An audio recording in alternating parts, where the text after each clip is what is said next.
Hello, Labdabami. Good evening, everyone. Good evening, good evening. Yes, this is Korean heart.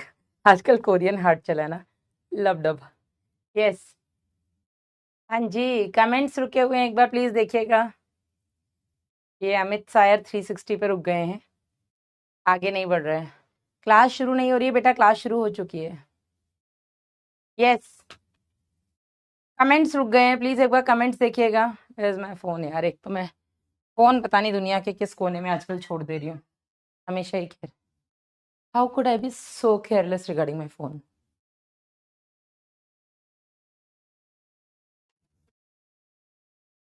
Where is my phone? Where? लुका छुपी बहुत हुई सामने. I got.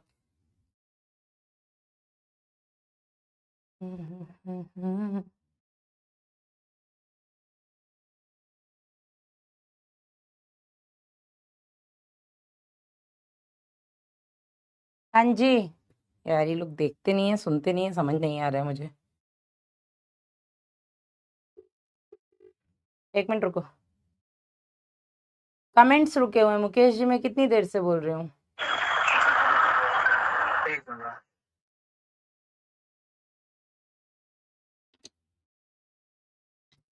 Yes, good evening, good evening, good evening. मैं बढ़िया बेटा, क्या हाल चाल. हाल चाल बहुत अच्छे हैं भाई.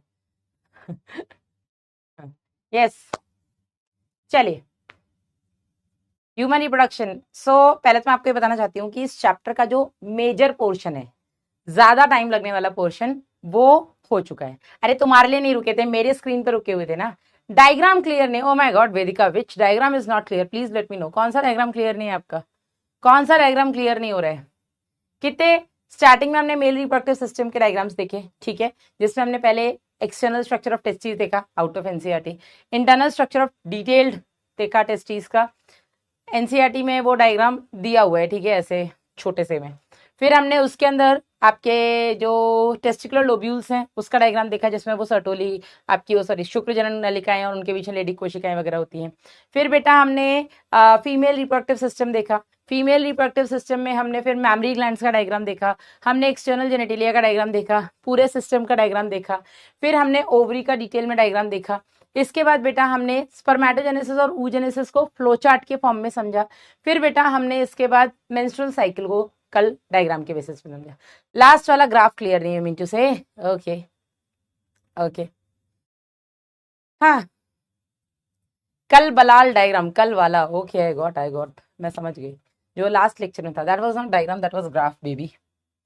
चलो भाई, पहले वो ग्राफ निकाला जाए, इंपोर्ट किया जाए फाइल को. लक्ष्य मानव जनन लेक्चर नंबर 10 समझाने के लिए एनसीईआरटी का डायग्राम रख लेते हैं, ठीक है.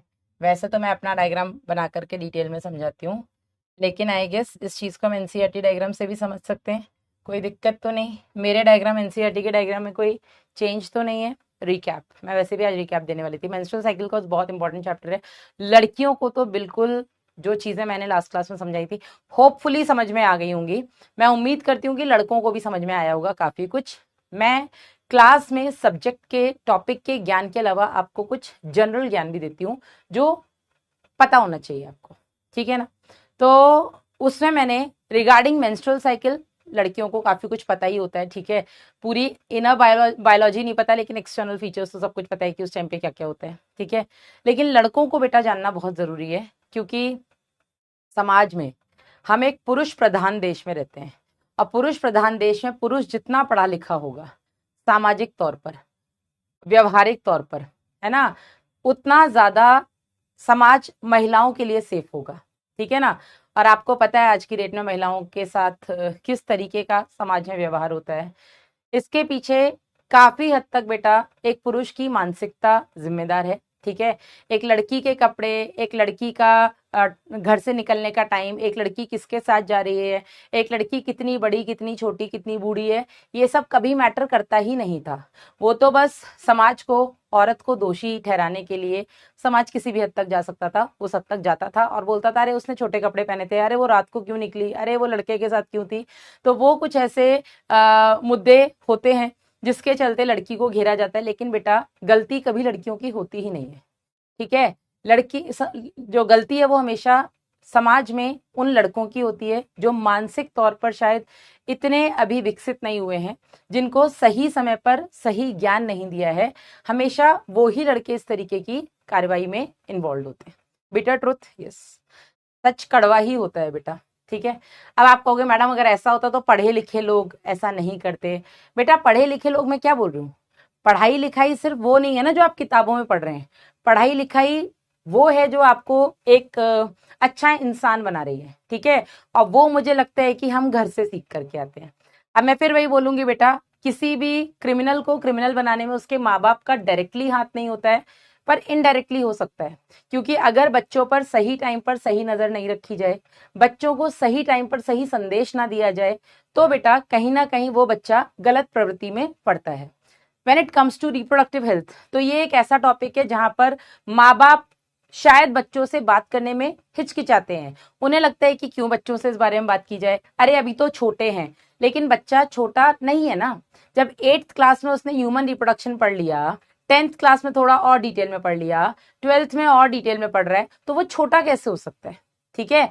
वो इन बातों को अगर आधा अधूरा किताब में जान रहा है, तो मुझे लगता है कि वो बेस्ट टाइम है पेरेंट्स को अपने बच्चों के साथ इस बारे में डिस्कस करने का, ठीक है। लेकिन कोई बात नहीं, हमें पता है कि हम किस समाज में रह रहे हैं। हमारे पेरेंट्स शायद अभी उतने ओपन माइंडेड नहीं है कि हमसे खुल के इस बारे में बात कर सकें। तो दूसरे नंबर पर टीचर, मतलब जो जिम्मेदारी आती है वो आती है आपके टीचर्स की। और मैं पिछले 14 सालों से इस जिम्मेदारी को बखूबी निभा रही हूँ।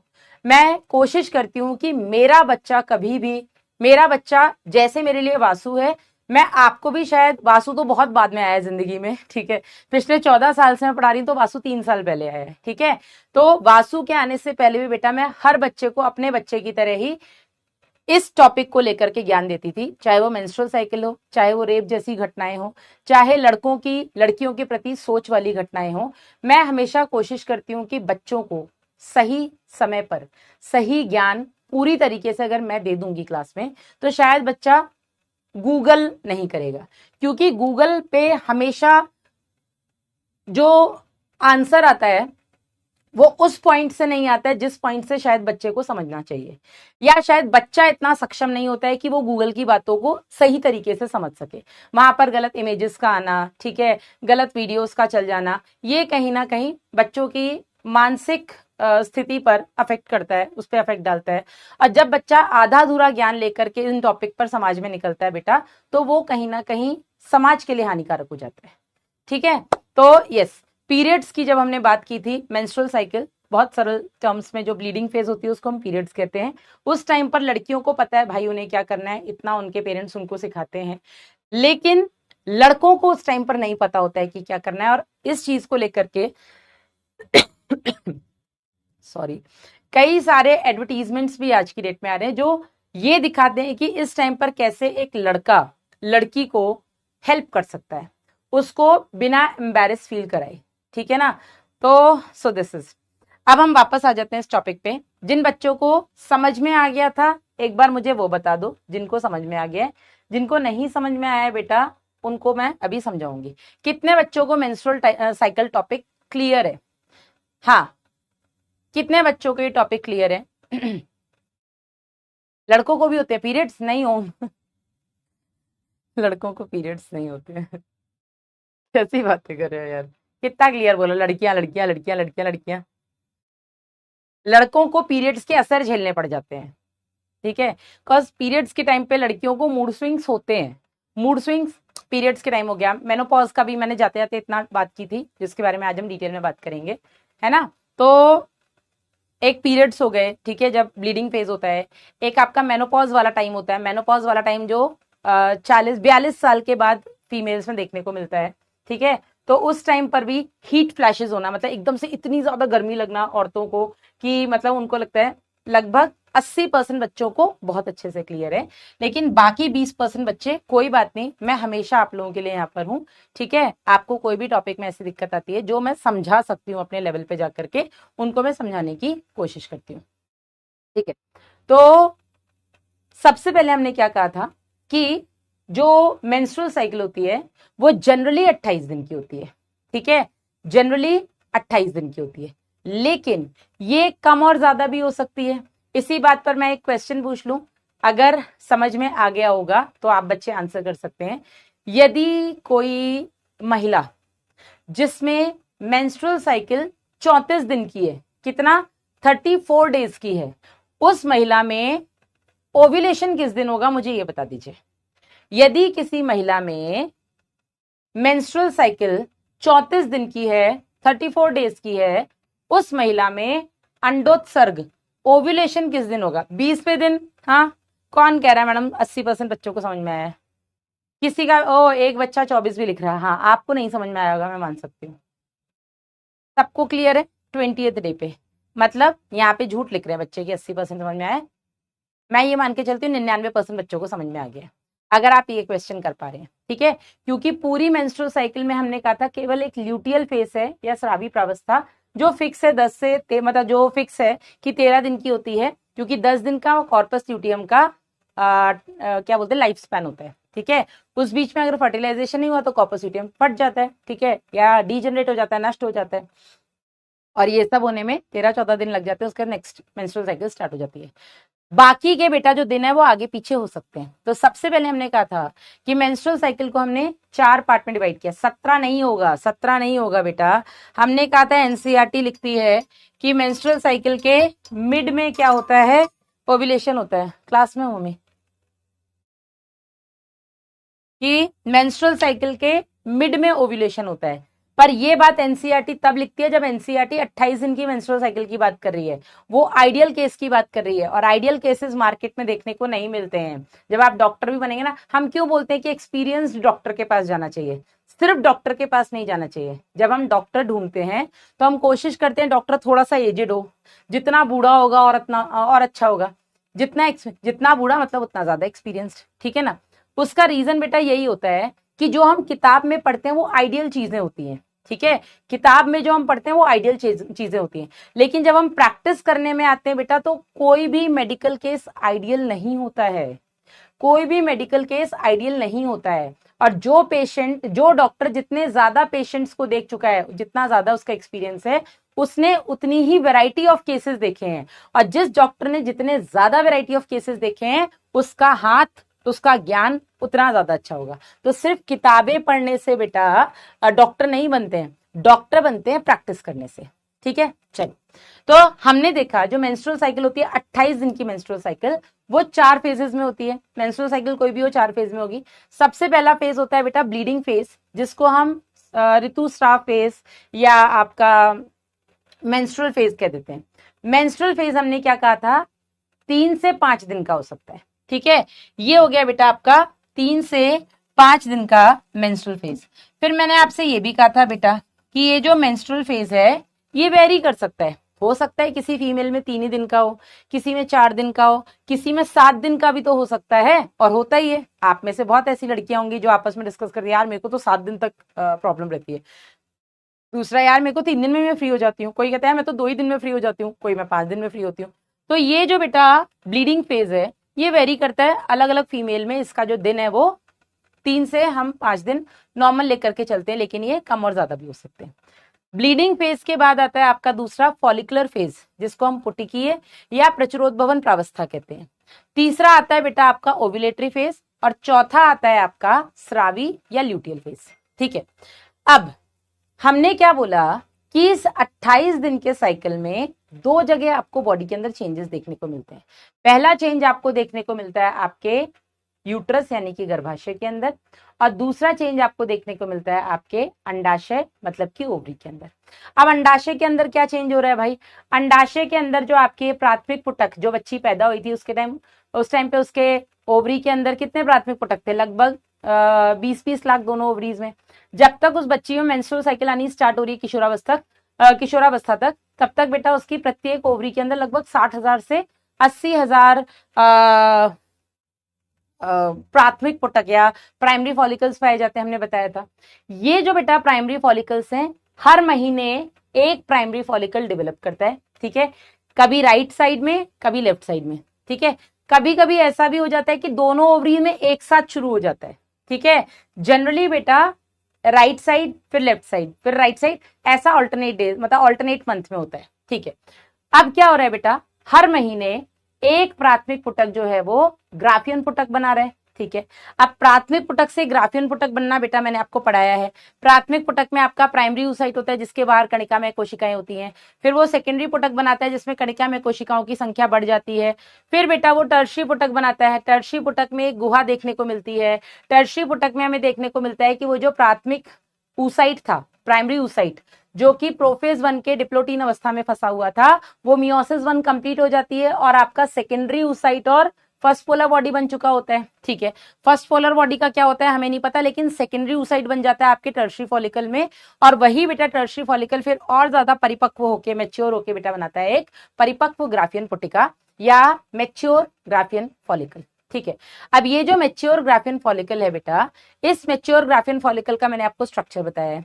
फिर मैंने आपको बोला था इस मैच्योर ग्राफियन फॉलिकल में आपका सेकेंडरी oocyte है और इसमें कणिका में कोशिकाओं की संख्या बहुत ज्यादा हो गई है। इसमें आपको गुहा देखने को मिलती है जिसके अंदर एक द्रव्य भरा होता है जिसको हम लीकर फॉलिकलाई कहते हैं, और इस गुहा को बेटा हम गह्वर या एंट्रम कहते हैं, ठीक है।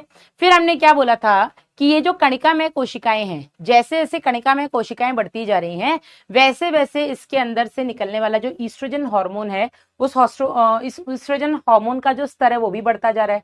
हाँ या नहीं, समझ में आ रहा है कि नहीं? तो जैसे जैसे कणिका में कोशिकाएं बढ़ रही हैं, कणिका में कोशिकाओं से निकलने वाला ईस्ट्रोजन हार्मोन उसकी मात्रा भी बढ़ रही है। एक टाइम ऐसा आता है बेटा जब ग्राफियन पुटक पूरी तरीके से डेवलप हो जाता है, मतलब बहुत ज्यादा कणिका में कोशिकाएं बन जाती हैं, तो बहुत ज्यादा एस्ट्रोजन आता है, और ये बहुत ज्यादा एस्ट्रोजन जो होता है बेटा, ये आपकी अग्रपीयूष ग्रंथि से एलएच और एफएसएच का स्राव करवाता है, ठीक है। तो एकदम से बेटा अग्रपीयूष ग्रंथि से ये जो एलएच का स्तर बढ़ा, एफएसएच का भी स्तर बढ़ता है, लेकिन एलएच का बेटा ये जो अचानक से स्तर बढ़ता है इसको हम बोलते हैं एलएच सर्ज। सर्ज मतलब एकदम से एलएच का बढ़ना, और जैसे ही बेटा एलएच एकदम से बढ़ता है वैसे ही आपकी ग्राफियन पुटिका फटती है। ग्राफियन पुटिका फटती है तो बेटा उसमें से द्वितीय कंडक बाहर निकलता है। द्वितीय कंडक बाहर निकलता है तो बेटा इस प्रक्रिया को हम क्या बोलते हैं, अंडोत्सर्ग या ओव्यूलेशन, ठीक है। इसके बाद बेटा जब अंडोत्सर्ग हो जाता है, फिर जो बची हुई ग्राफियन पुटिका की संरचना है उसको हम कॉर्पस ल्यूटियम कह देते हैं। कॉर्पस ल्यूटियम इसलिए कहते हैं क्योंकि इसके अंदर एक पीले रंग का प्रोटीन ल्यूटीन नाम का जमा हो जाता है, और इसीलिए बेटा हम इसको येलो बॉडी या पीत पिंड भी कहते हैं। ये जो बेटा कॉर्पस ल्यूटियम है, इससे मुख्य रूप से प्रोजेस्टेरॉन और कुछ मात्रा में एस्ट्रोजन भी आता है, ठीक है। ये बेटा जो ईस्ट्रोजन प्रोजेस्टेरॉन निकल रहा है इसका स्तर वापस से बढ़ता है, और 10 दिन जब तक की कॉर्पस ल्यूटियम है तब तक ईस्ट्रोजन प्रोजेस्टेरॉन का लेवल बढ़ा है। 10 दिन तक कॉर्पस ल्यूटियम वेट करता है कि ठीक है अगर शुक्राणु आ जाएगा तो हो जाएगा, अंडाणु से मिल जाएगा, निषेचन हो जाएगा। लेकिन अगर शुक्राणु नहीं आया तो 10 दिन बाद ये नष्ट होने लग जाता है, और नष्ट होकर के बेटा ये बना देता है कॉर्पस एल्बिकन्स, और फिर एक धब्बे के रूप में रह जाता है। और जैसे ही कॉर्पस ल्यूटियम नष्ट होता है तो प्रोजेस्टेरॉन ईस्ट्रोजन का स्तर घटने लग जाता है, और जैसे ही ईस्ट्रोजन प्रोजेस्टेरॉन का स्तर घटता है वैसे ही आपके अंडाशय में वापस से एक नया फॉलिकल मैच्योर होने लग जाता है अगली साइकिल के लिए, और आपके गर्भाशय में जो गर्भाशय अंतःस्तर बनी थी इन बाकी के 25 दिनों में वो फिर से टूट जाती है, ठीक है। क्लियर है ये सबको? चलो अब कुछ चीजें बेटा मैं यहाँ पर आपको बताना चाहती हूँ। एक आपका पीएमएस क्या होता है, आप लोगों ने मुझे नहीं पता सुना है कि नहीं। पीएमएस को हम बोलते हैं प्री मेंस्ट्रुअल सिम्टम। ये लास्ट क्लास में मैंने शायद बता दिया था, लिखा नहीं पाई थी। This is out of NCERT, ठीक है।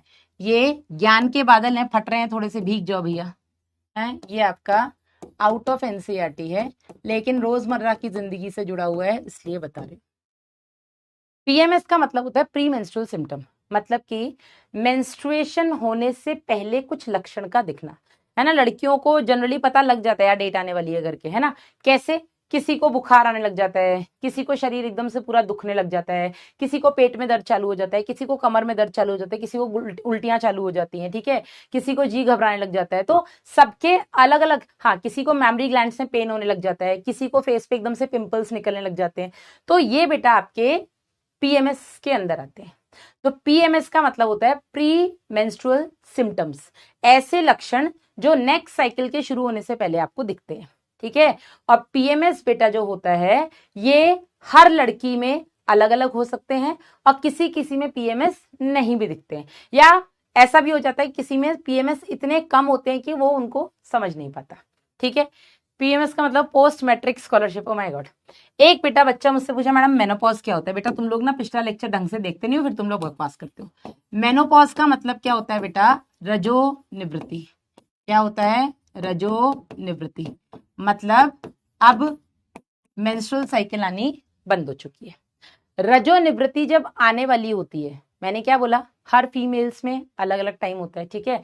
किसी में 40 साल में आ जा रही है, किसी में 42 में आ रही है, किसी में 45 में आ रही है, किसी में 50 में आ रही है, लेकिन हम इन जनरल क्या बोलते हैं, रजो निवृत्ति का टाइम क्या है? 45 से 50 साल की आयु में बेटा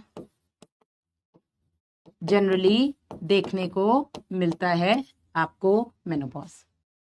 मेनोपॉज के टाइम पर फीमेल्स में कुछ लक्षण देखने को मिलते हैं, जैसे कि बहुत ज्यादा गर्मी लगना, इनको हम हीट फ्लैश बोलते हैं, ठीक है, हीट फ्लैशेस होना, बहुत ज्यादा गर्मी लगना, ठीक है। आप कहोगे नहीं हमें तो ऐसा कुछ नहीं लग रहा यार, इतनी क्या गर्मी लग रही है, लग रही है, ठीक है, कॉज बॉडी में अभी बहुत ज्यादा हार्मोनल मतलब इम्बैलेंस हुआ है, ठीक है।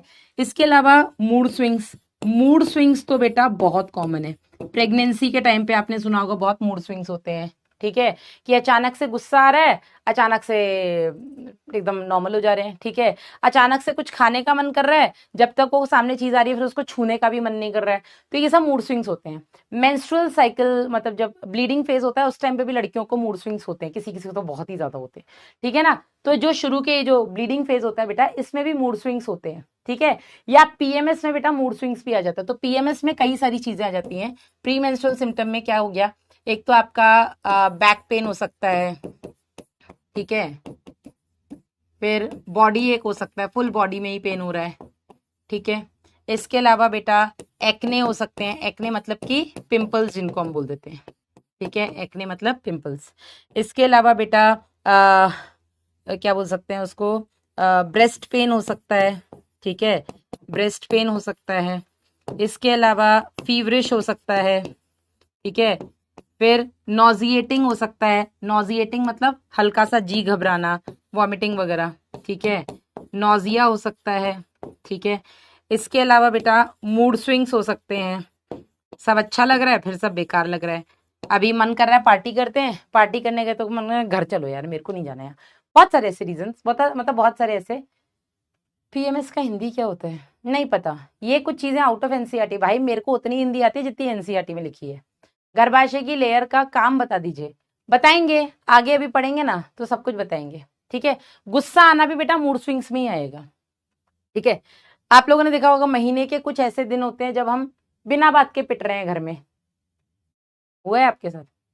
मतलब मम्मी बिना बात के ही चिल्ला रही हैं, क्यों चिल्ला रही है हमें खुद को, ऐसा तो कुछ हुआ नहीं कि मम्मी इतना चिल्लाए, वो सब मूड स्विंग्स हो सकते हैं, ठीक है। मूड स्विंग्स के कुछ भी रीजंस हो सकते हैं, हो सकता है मेनोपॉज के आसपास वाला एज हो, इस वजह से मम्मी के आए दिन मूड स्विंग्स हो रहे हैं, ठीक है। और ये बहुत नॉर्मल सी चीजें हैं, आपको इन चीजों को समझना पड़ेगा। लड़कियां हो तुम्हें भी समझना पड़ेगा और लड़कों को भी समझना पड़ेगा, ठीक है। तो महीने में 3-4 दिन ऐसे होते हैं जब हम बिना बात के पिट रहे होते हैं, ठीक है, जब हम बस पिट ही रहे होते हैं, हमें खुद नहीं पता होता, मम्मी आई किचन से मार के चली गई, क्यों मारा पता नहीं, तो वो समझ लेना कि मूड स्विंग्स हो रहे हैं मम्मी को, ठीक है। या बहन है घर में, बहन मार के जा रही है बिना बात के चिल्ला रही है, चीजें यहां से वहां पटक रही है, मूड स्विंग्स हो रहे हैं बहन के, ठीक है। और लड़कियों में मूड स्विंग्स होना बहुत कॉमन है।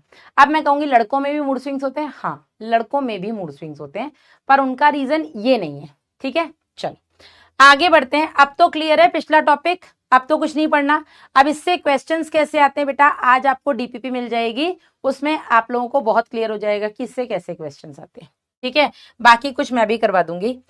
अब बढ़ते हैं बेटा अगले टॉपिक की तरफ। अगला टॉपिक, अच्छा कुछ बच्चे इस बीच में पूछ रहे थे कि मैडम बीएमएलटी क्या होता है। बीएमएलटी होता है बेटा लैब टेक्नीशियन का एक बैचलर कोर्स, ठीक है, bachelors of medical lab technician. एक इसमें डिप्लोमा भी होता है जिसको हम DMLT बोल देते हैं। अब लैब टेक्नीशियन में क्या आते हैं बेटा, आप जब कभी जांच वांच कराने के लिए जाते हो ना, तो खून की जांच हो रही है, मूत्र की जांच हो रही है, मल की जांच हो रही है, तो ये जो बेटा जांच हो रही है, तो ये लैब टेक्नीशियंस जो पैथोलॉजिस्ट के अंडर में रह करके सारे लैब टेस्ट वगैरह लगाते हैं, वो BMLT DMLT हो गया। DMLT इज डिप्लोमा और BMLT इज आपका बैचलर डिग्री, ठीक है। और भी कुछ बच्चे कुछ पूछ रहे थे। मैम मुझे मूड स्विंग्स नहीं होते, ताइबा बहुत अच्छी चीज है, मूड स्विंग्स नहीं होते हैं तो बहुत अच्छी चीज है, ठीक है, पर एक टाइम के बाद होने लग जाएंगे, सबको होता है। क्रैम्पिंग में दर्द क्यों होता है आगे पढ़ेंगे। PCOS बेटा मैं बता चुकी हूँ आपको लास्ट क्लास में। नया टॉपिक शुरू करते हैं, निषेचन और अंतरोपण, लेकिन इससे पहले हम एक नई हेडिंग डालेंगे और वो हेडिंग है बेटा आपकी वीरसेचन। हेडिंग डालिएगा वीरसेचन, जिसको हम हिंदी में इंग्लिश में बोलते हैं इंसेमिनेशन। चलिए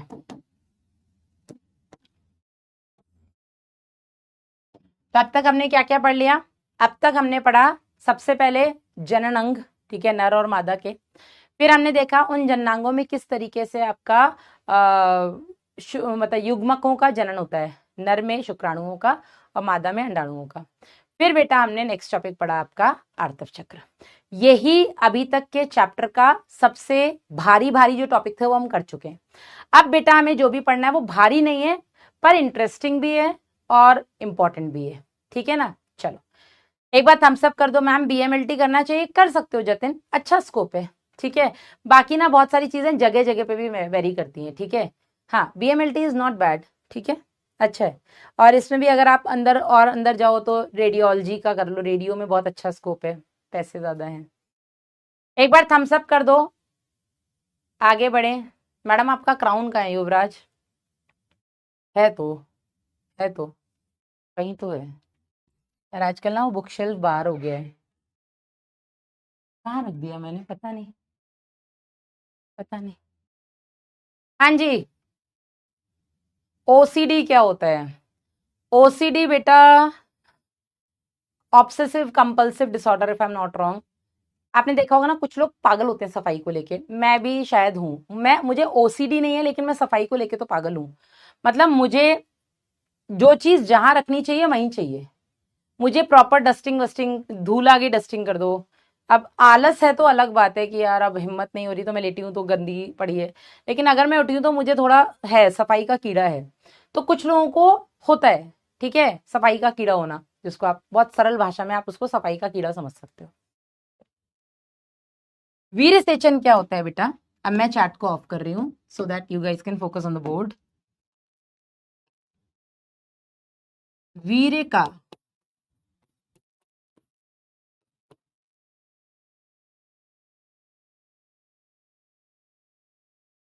शिष्य, वीर का मादा जननांग में पहुंचे, बहुत सिंपल टर्म्स में,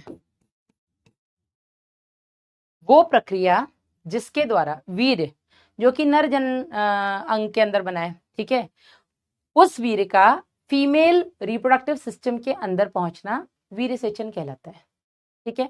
अब वीर सेचन दो तरीके से हो सकता है, प्राकृतिक जो कि जनरली होता है, लेकिन कुछ लोग ऐसे जिनमें प्राकृतिक नहीं हो सकता लेकिन बच्चे पैदा करने का अगर मकसद है, तो उस कंडीशन में बेटा हम कृत्रिम तरीके से, हम आर्टिफिशियल तरीके से कराते हैं, पर कराते हैं। तो वीर का मादा जननांग में पहुंचना वीर सेचन कहलाता है।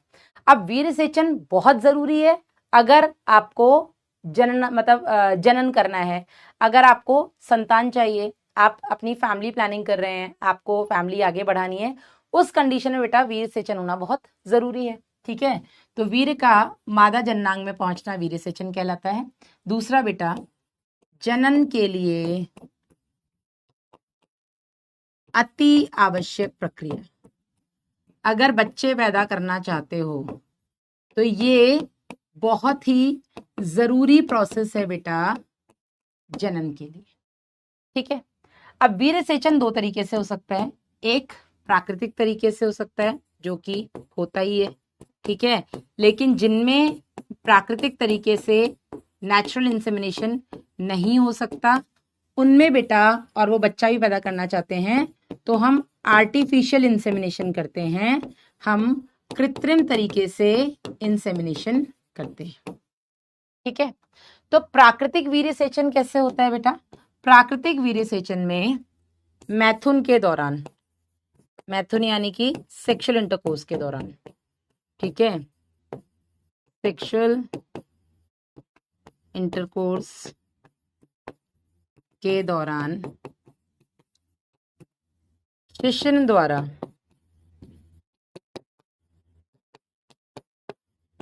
वीर्य का मादा जननांग में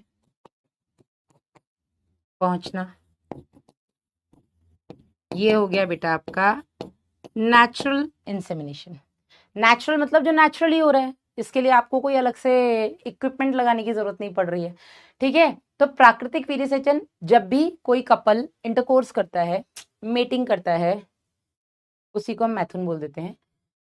उस इंटरकोर्स के दौरान शिशन मादा जननांग में जाता है और सेक्सुअल इंटरकोर्स की प्रक्रिया जब खत्म होती है, उस दौरान जो वीर्य होता है वो शिशन से सीधा मादा जननांग में डिस्पर्स हो जाता है, या बोलेंगे डिपॉजिट हो जाता है। इसको हम बोलते हैं प्राकृतिक वीर्य सेचन। लेकिन कई बार कुछ कारणों से एक रोग होता है नर में जिसको हम बोलते हैं ईडी, इरेक्टाइल डिसफंक्शन। ठीक है, एक रोग है जिसका नाम है ईडी। ईडी का मतलब होता है इरेक्टाइल डिसफंक्शन। ये ऐसा रोग है जिसमें शिशन का उठान नहीं होता, शिशन का उठान नहीं होता। और अगर शिशन का उठान नहीं होता तो वो मादा जननांग में नहीं पहुंच पाएगा, बेशक उसके अंदर कितना भी वीर्य बने, कितने भी शुक्राणु बने, लेकिन अगर शिशन मादा जननांग तक पहुंच ही नहीं पा रहा है तो उस कंडीशन में बेटा नेचुरली तो वो वीर्य सेचन नहीं कर पाएगा।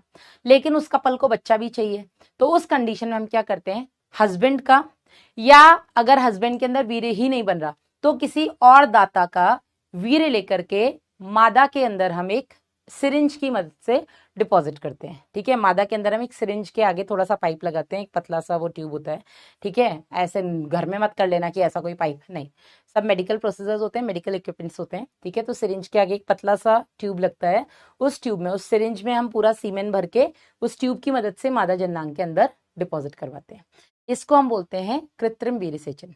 तो अगर किसी नर में इरेक्टाइल डिसफंक्शन है, इरेक्टाइल डिसफंक्शन मतलब उसमें शिशन उठानी नहीं हो रहा है, उस कंडीशन में हम आर्टिफिशियली या वीर्य को कलेक्ट करके हम कुछ इक्विपमेंट की मदद से मादा जननांग में वीर्य पहुंचाते हैं।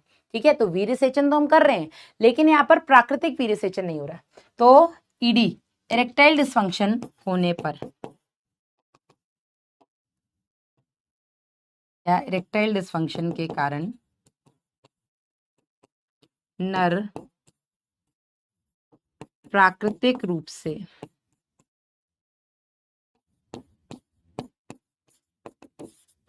वीर्य सेचन नहीं कर पाता।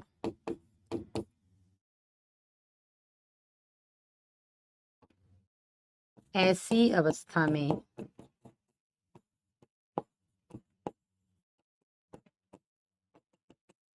नर का वीर्य कृत्रिम तरीके से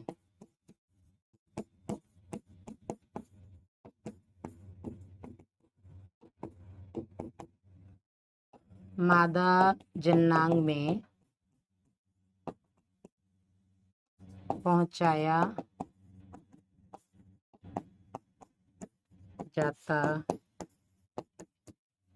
ठीक है, आप लोगों ने सुना होगा कि अगर कोई कपल जिसके बच्चे नहीं हो रहे, ठीक है, बहुत कॉमन है आज की डेट में, ठीक है, कि उनको बच्चे नहीं हो रहे, और उसके लिए ना तुरंत घर में सासें, नंदें, अड़ोसी पड़ोसी तुरंत किसको बिना सोचे समझे किसको जिम्मेदार ठहरा देते हैं? औरत को। ये औरत की गलती है कि वो बच्चे नहीं कर पा रही, या अगर किसी औरत को लड़कियां ही लड़कियां हो रही हैं, उसको लड़के नहीं हो रहे, तो भी समाज तुरंत औरत को दोषी ठहरा देता है। मैं क्या बोल रही हूँ, समाज ने इस पुरुष प्रधान देश में औरतों को, मतलब कोई भी अगर गलती होती है तो तुरंत उसके लिए औरतों को जिम्मेदार। पुरुष प्रधान देश है ना, आदमी तो गलत हो नहीं सकता, आदमी जो कर रहा है बढ़िया है, ठीक है। तो हर चीज के लिए महिलाओं को जिम्मेदार ठहराया जाता है। अब मैं ये नहीं कह रही हूं कि बच्चा नहीं होने में महिला की कोई गलती नहीं हो सकती है, पर आदमियों की भी होती है, जिसमें से अभी तक हमने एक पढ़ी है, ईडी, इरेक्टाइल डिस्फंक्शन। ठीक है मैम, ये ईडी क्यों होता है? आकाश, इसके कई सारे रीजन हो सकते हैं। इसका एक रीजन हो सकता है स्ट्रेस। अगर कोई व्यक्ति बहुत ज्यादा स्ट्रेस में है, ठीक है, तो स्ट्रेस की वजह से कहीं ना कहीं ईडी का प्रॉब्लम हो सकता है। ठीक है, यदि पुरुष के अंदर किसी तरीके का बिहेवियरल, मतलब इसके कई सारे कारण हो सकते हैं। फिजिकल रीजन हो सकता है कि पेनिस में जो टिश्यूज हैं वो प्रॉपर ना हो। फिजियोलॉजिकल रीजन हो सकते हैं कि जननांग सही से काम नहीं कर रहे हैं। ठीक है, एक स्ट्रेस रीजन हो सकता है, ठीक है, कि बहुत ज्यादा वो स्ट्रेस में है, तनाव में है, उस वजह से नहीं हो पा रहा है। ठीक है, इसके अलावा कुछ सामाजिक रीजन हो सकते हैं, कुछ बीमारी हो सकती है, बहुत सारे कारण इसके हो सकते हैं। ठीक है तेजस्विनी, इसके कई सारे कारण हो सकते हैं। ठीक है, बहुत कॉमन जो कारण है बेटा आज की तारीख में वो है स्ट्रेस, बहुत कॉमन है। ठीक है, स्पेशली अगर किसी कपल को बच्चा नहीं होता है और फिर डॉक्टर उनको बोलते हैं कि ठीक है आपको एक काम करना है, इन दिनों में आपको कोशिश करनी है कि आप ज्यादा से ज्यादा इंटरकोर्स करो, फिर तो आदमियों को और ज्यादा स्ट्रेस हो जाता है कि इन दिनों में करना है, अब तो मूड ही नहीं बन रहा है। बहुत सारी ऐसी चीजें होती हैं। ठीक है, तो कभी भी अगर किसी को फैमिली प्लानिंग करनी हो तो डॉक्टर सबसे पहले तो ये बोलते हैं आप स्ट्रेस मत लो, आप बिल्कुल रिलैक्स होकर के आप घूमने जाइए, दोनों लोग कहीं बाहर, वहां आप थोड़ा घूमने जाएंगे तो घर के, ऑफिस के, इन सब स्ट्रेस से आप दूर रहेंगे, तो उसकी वजह से हो सकता है कि आप बिल्कुल फ्री माइंड होकर के पर्सनली एक दूसरे को टाइम दे, तो शायद ईडी वगैरह जैसी प्रॉब्लम कई बार उससे भी सॉर्ट हो जाता है। अब आज की तारीख में एक स्ट्रेस जो है वो बेटा बहुत बड़ा रीजन है। ठीक है, बहुत बड़ा रीजन है। चलो ये लिख लो जल्दी से, मैं साइड हो जाती हूँ। स्मोकिंग भी है, बिल्कुल है बेटा, स्मोकिंग और अल्कोहल भी हो सकता है।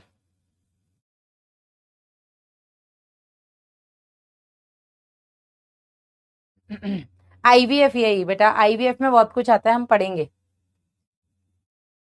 आईवीएफ में बहुत कुछ आता है, हम पढ़ेंगे बेटा, नेक्स्ट चैप्टर में हम ये सब पढ़ेंगे, डोंट वरी। हो जाए तो बता देना। वीर सेचन समझ में आ गया क्या होता है? वीर सेचन इज सिंपली वीर का मादा जननांग तक पहुंचना। और ये वीर सेचन की प्रक्रिया अगर आपको बच्चा पैदा करना है तो बहुत जरूरी है। ठीक है, नेचुरली अगर आपको बच्चा पैदा करना है तो। अब वीर सेचन दो तरीके से हो सकता है, नेचुरली तो होता ही है जब भी इंटरकोर्स होता है तब, ठीक है, और आर्टिफिशियली हम तब करते हैं जब ईडी जैसी दिक्कत हो तो। ठीक है, और भी कई रीजन हो सकते हैं आर्टिफिशियल इंसेमिनेशन के, पर एक रीजन आपका ईडी है। क्लियर है? आगे बढ़े, हेडिंग डालिएगा निषेचन। लुक्का छुपी बहुत हुई, सामने आ जाना।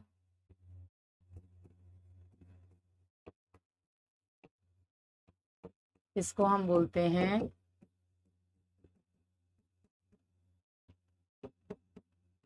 फर्टिलाइजेशन। व्हाट इज निषेचन?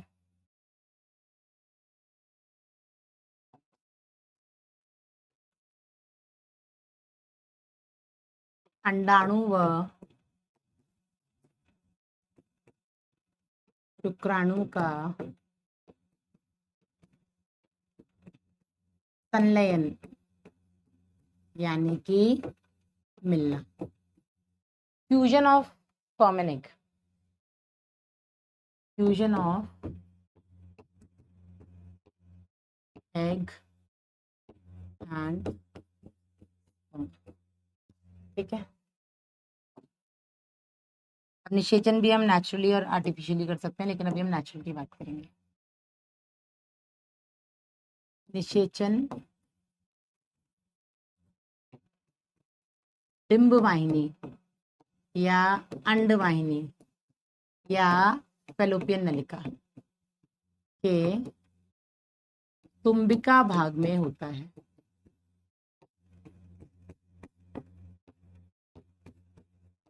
एम्पुला भाग में होता है।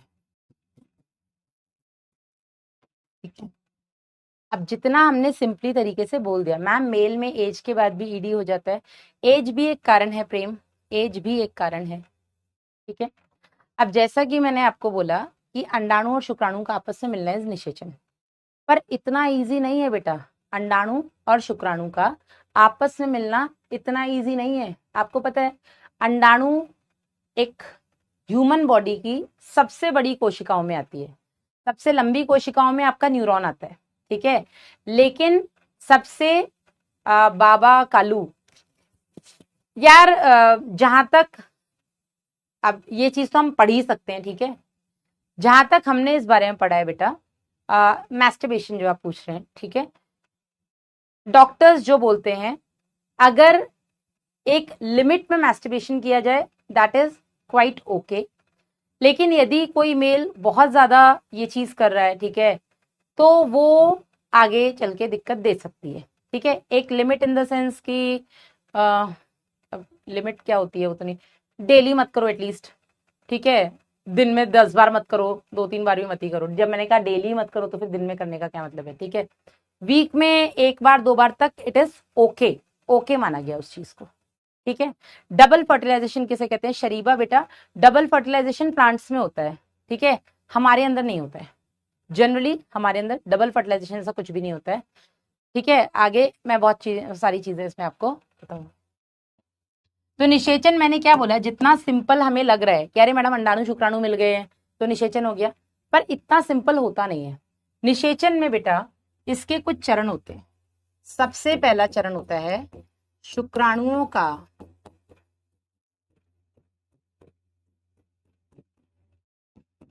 अंडाणु तक पहुंचना,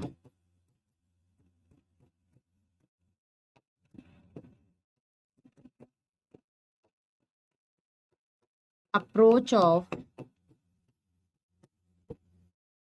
स्पर्म्स टू एग। ठीक है, दूसरा स्टेप होता है बेटा फर्टिलाइजिन एंटी फर्टिलाइजिन अभिक्रिया, फर्टिलाइजिन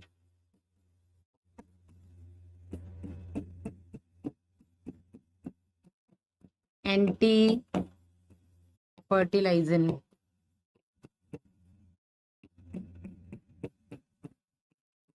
अभिक्रिया,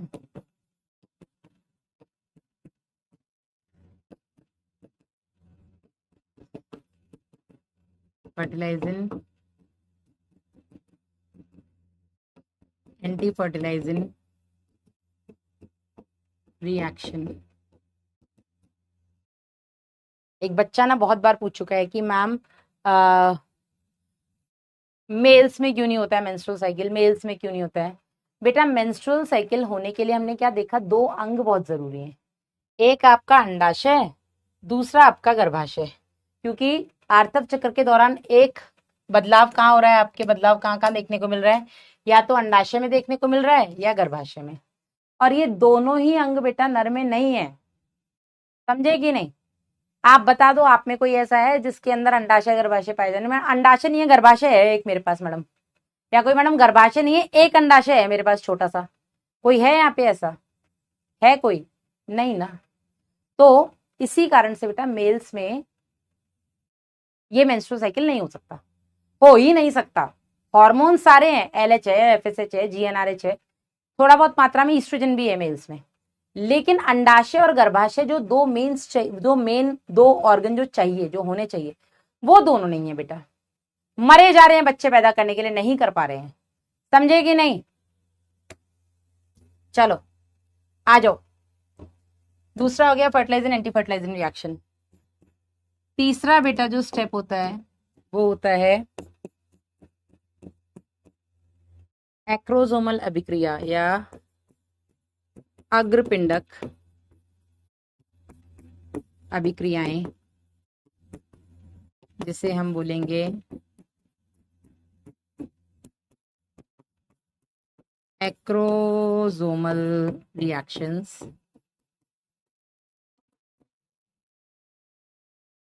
चौथा स्टेप होता है बेटा फॉर्मेशन ऑफ रिसेप्शन कोन, ग्राही कोण का निर्माण।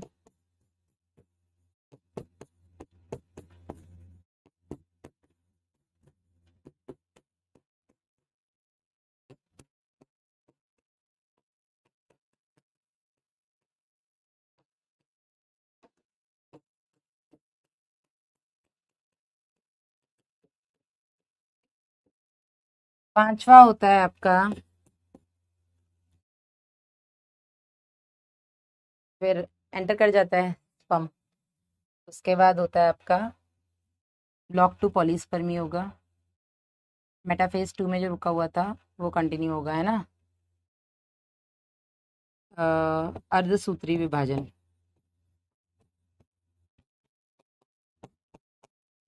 या इसको मियोसिस 2 लिख लेते हैं अपन, है ना। मियोसिस 2 का एक मिनट रुको, दो पहले हम लिखते हैं ब्लॉक टू पॉलीस्पर्मी। अन्य शुक्राणुओं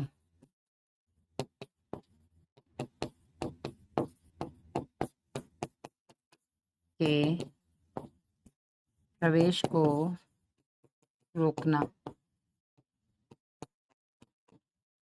ब्लॉक टू पॉलीस्पर्मी। फिर आता है आपका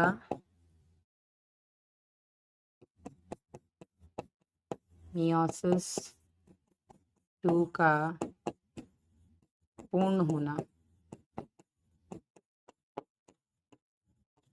completion of meiosis 2, and last is अंडाणु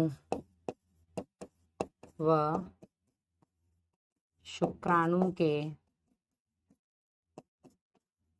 केंद्रकों का संलयन।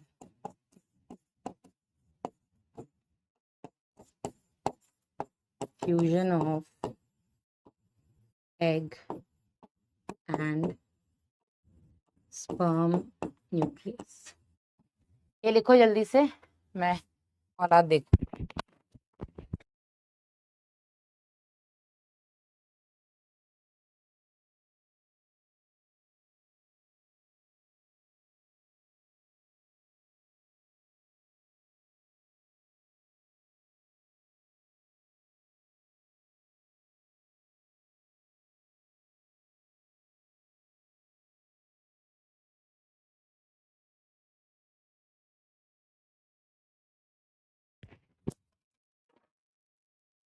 लिख लो जल्दी से, ये पानी ले लो।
डन।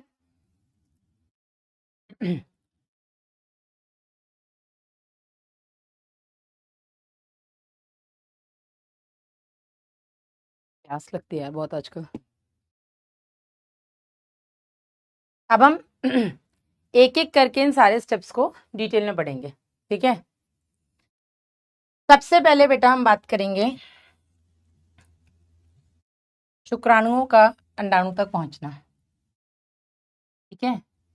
पहले स्टेप को हम डिटेल में पढ़ेंगे।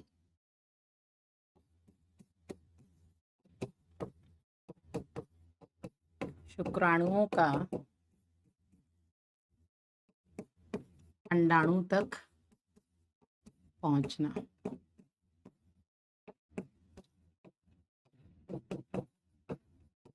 Approach of sperms towards the egg. होता क्या है देखो, एनसीईआरटी में एक डेटा दिया था जो मैंने जब पढ़ाया था आपको, तो मैंने आवाज नहीं आ रही मैम सुन लो, नूर जहां, औरों को भी नहीं आ रही है क्या आवाज? नूर जहां बेटा आवाज नहीं आएगी तो सब लोग बच्चे बोलेंगे ना। मैथ इजी है मैम, बायो से। यस मीनाक्षी, मैथ समझ में आने लग जाए तो मैथ बहुत इजी है। मैम प्रेगनेंसी में पीरियड्स क्यों नहीं होते आकर्ष? क्योंकि प्रेगनेंसी में बेटा आपका कॉर्पस ल्यूटियम बना रहता है, ठीक है। कॉर्पस ल्यूटियम बना रहता है तो ईस्ट्रोजन प्रोजेस्टेरॉन की मात्रा बढ़ी हुई रहती है, ठीक है। ईस्ट्रोजन प्रोजेस्टेरॉन की मात्रा जब तक बढ़ी हुई रहेगी, याद करिए मैंने आपको हार्मोनल कंट्रोल ऑफ oogenesis पढ़ाया था, अंड जनन का हार्मोन नियमन। वहां पे मैंने आपको ये देखो oogenesis हार्मोन रेगुलेशन बता रहा है बच्चा। तो वहां पे मैंने आपको बताया था कि जब तक आपके ब्लड में ईस्ट्रोजन और प्रोजेस्टेरॉन की मात्रा बढ़ी हुई रहेगी तब तक वो निगेटिव फीडबैक देता है आपके हाइपोथैलेमस और अग्रपीयूष ग्रंथि को कि भैया जीएनआरएच मत निकाल देना, भैया एलएचएफएसएच मत निकाल देना। तो जब तक बेटा ऊपर से जीएनआरएच और एलएचएफएसएच नहीं आएगा तब तक अगली साइकिल स्टार्ट नहीं होगी ना बच्चा। समझ में आया आकर्ष? तो प्रेगनेंसी के टाइम पर 9 महीने ईस्ट्रोजन और प्रोजेस्टेरॉन की मात्रा बढ़ी हुई रहती है, और जब तक आपके रक्त में ईस्ट्रोजन प्रोजेस्टेरॉन की मात्रा बढ़ी रहेगी तब तक एलएच और एफएसएच नहीं आएंगे। जब तक एलएच और एफएसएच नहीं आएंगे तब तक बेटा नई साइकिल स्टार्ट नहीं होगी, ठीक है। वाइट डिस्चार्ज पर भी हम बात कर लेंगे, लिखो। चलो, तो शुक्राणु का अंडाणु तक पहुंचना, याद करिए हमने पढ़ा था कि स्खलन के दौरान, स्खलन क्या होता है? इजैकुलेशन। इजैकुलेशन मतलब जो वीर्य बाहर निकलता है उसको हम इजैकुलेशन कहते हैं, ठीक है। स्खलन के दौरान लगभग 2.5 से 5 मिलीलीटर वीर्य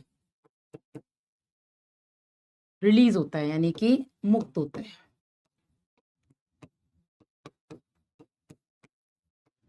ठीक है। तो जब मेल इजैकुलेशन करते हैं, इजैकुलेशन मतलब वीर्य का बाहर निकलना, अगर वो इजैकुलेशन मादा जननांग में हो रहा है तो हम उसको इंसेमिनेशन कह देते हैं, ठीक है। रेहान अब्बास खान सुल्तान, क्या सुनना चाहते हैं आप मुझसे? ठीक है, तो स्खलन मतलब वीर्य का बाहर निकलना। यदि स्खलन मादा जननांग में हो रहा है तो उसी को हम वीर्य सेचन बोल देते हैं। ओके शिफा, अब आवाज आ रही है? चलो, तो एक बार में जब नर इजैकुलेट करता है उस दौरान 2.5 ml, 3 ml, 4 ml, 5 ml तक बेटा निकल सकता है वीर्य। इस वीर्य में हमें पता है वीर्य किन चीजों से मिलकर बनता है। वीर्य में 2 चीजें होती हैं, क्या क्या?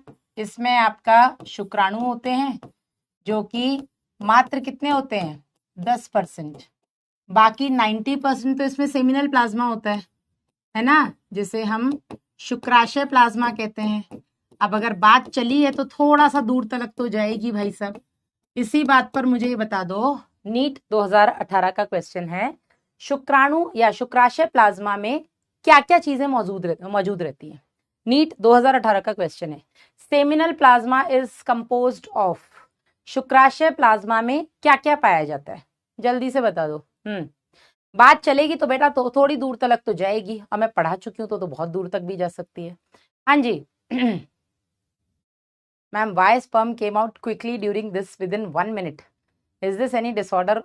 Sorry for it. यार,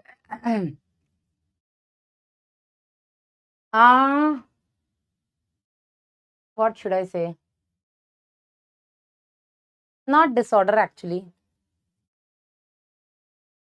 exact reason I need to find, इसका क्या कारण हो सकता है वो मुझे थोड़ा सा उस पर स्टडी करनी पड़ सकती है। आज आपने पूछा फ्रक्टोज होता है इसमें, कैल्शियम आयन होता है और कुछ एंजाइम्स होते हैं। Very good very good, NEET 2018 का क्वेश्चन। कौन बोल रहा था मैडम ऐसा लगता है आगे पढ़ते जा रहे हैं पीछे भूलते जा रहे हैं? कुछ नहीं भूल रहे हो आप लोग, कुछ भी नहीं भूल रहे हो, सब आता है तुम लोगों को, ठीक है। और फ्रक्टोज का मैंने आपको यूज ही बताया था, रेप के केस में फ्रक्टोज से ही कंफर्मेशन होता है, ठीक है ना। तो वीर में दो चीजें होती हैं, 10% इसमें शुक्राणु होते हैं, 90% इसमें सेमिनल प्लाज्मा होता है। और ये 10% शुक्राणु भी बेटा यहां पर हम लिखते हैं सामान्य निषेचन के लिए, ठीक है, नॉर्मली फर्टिलाइजेशन हो सके, सामान्य निषेचन के लिए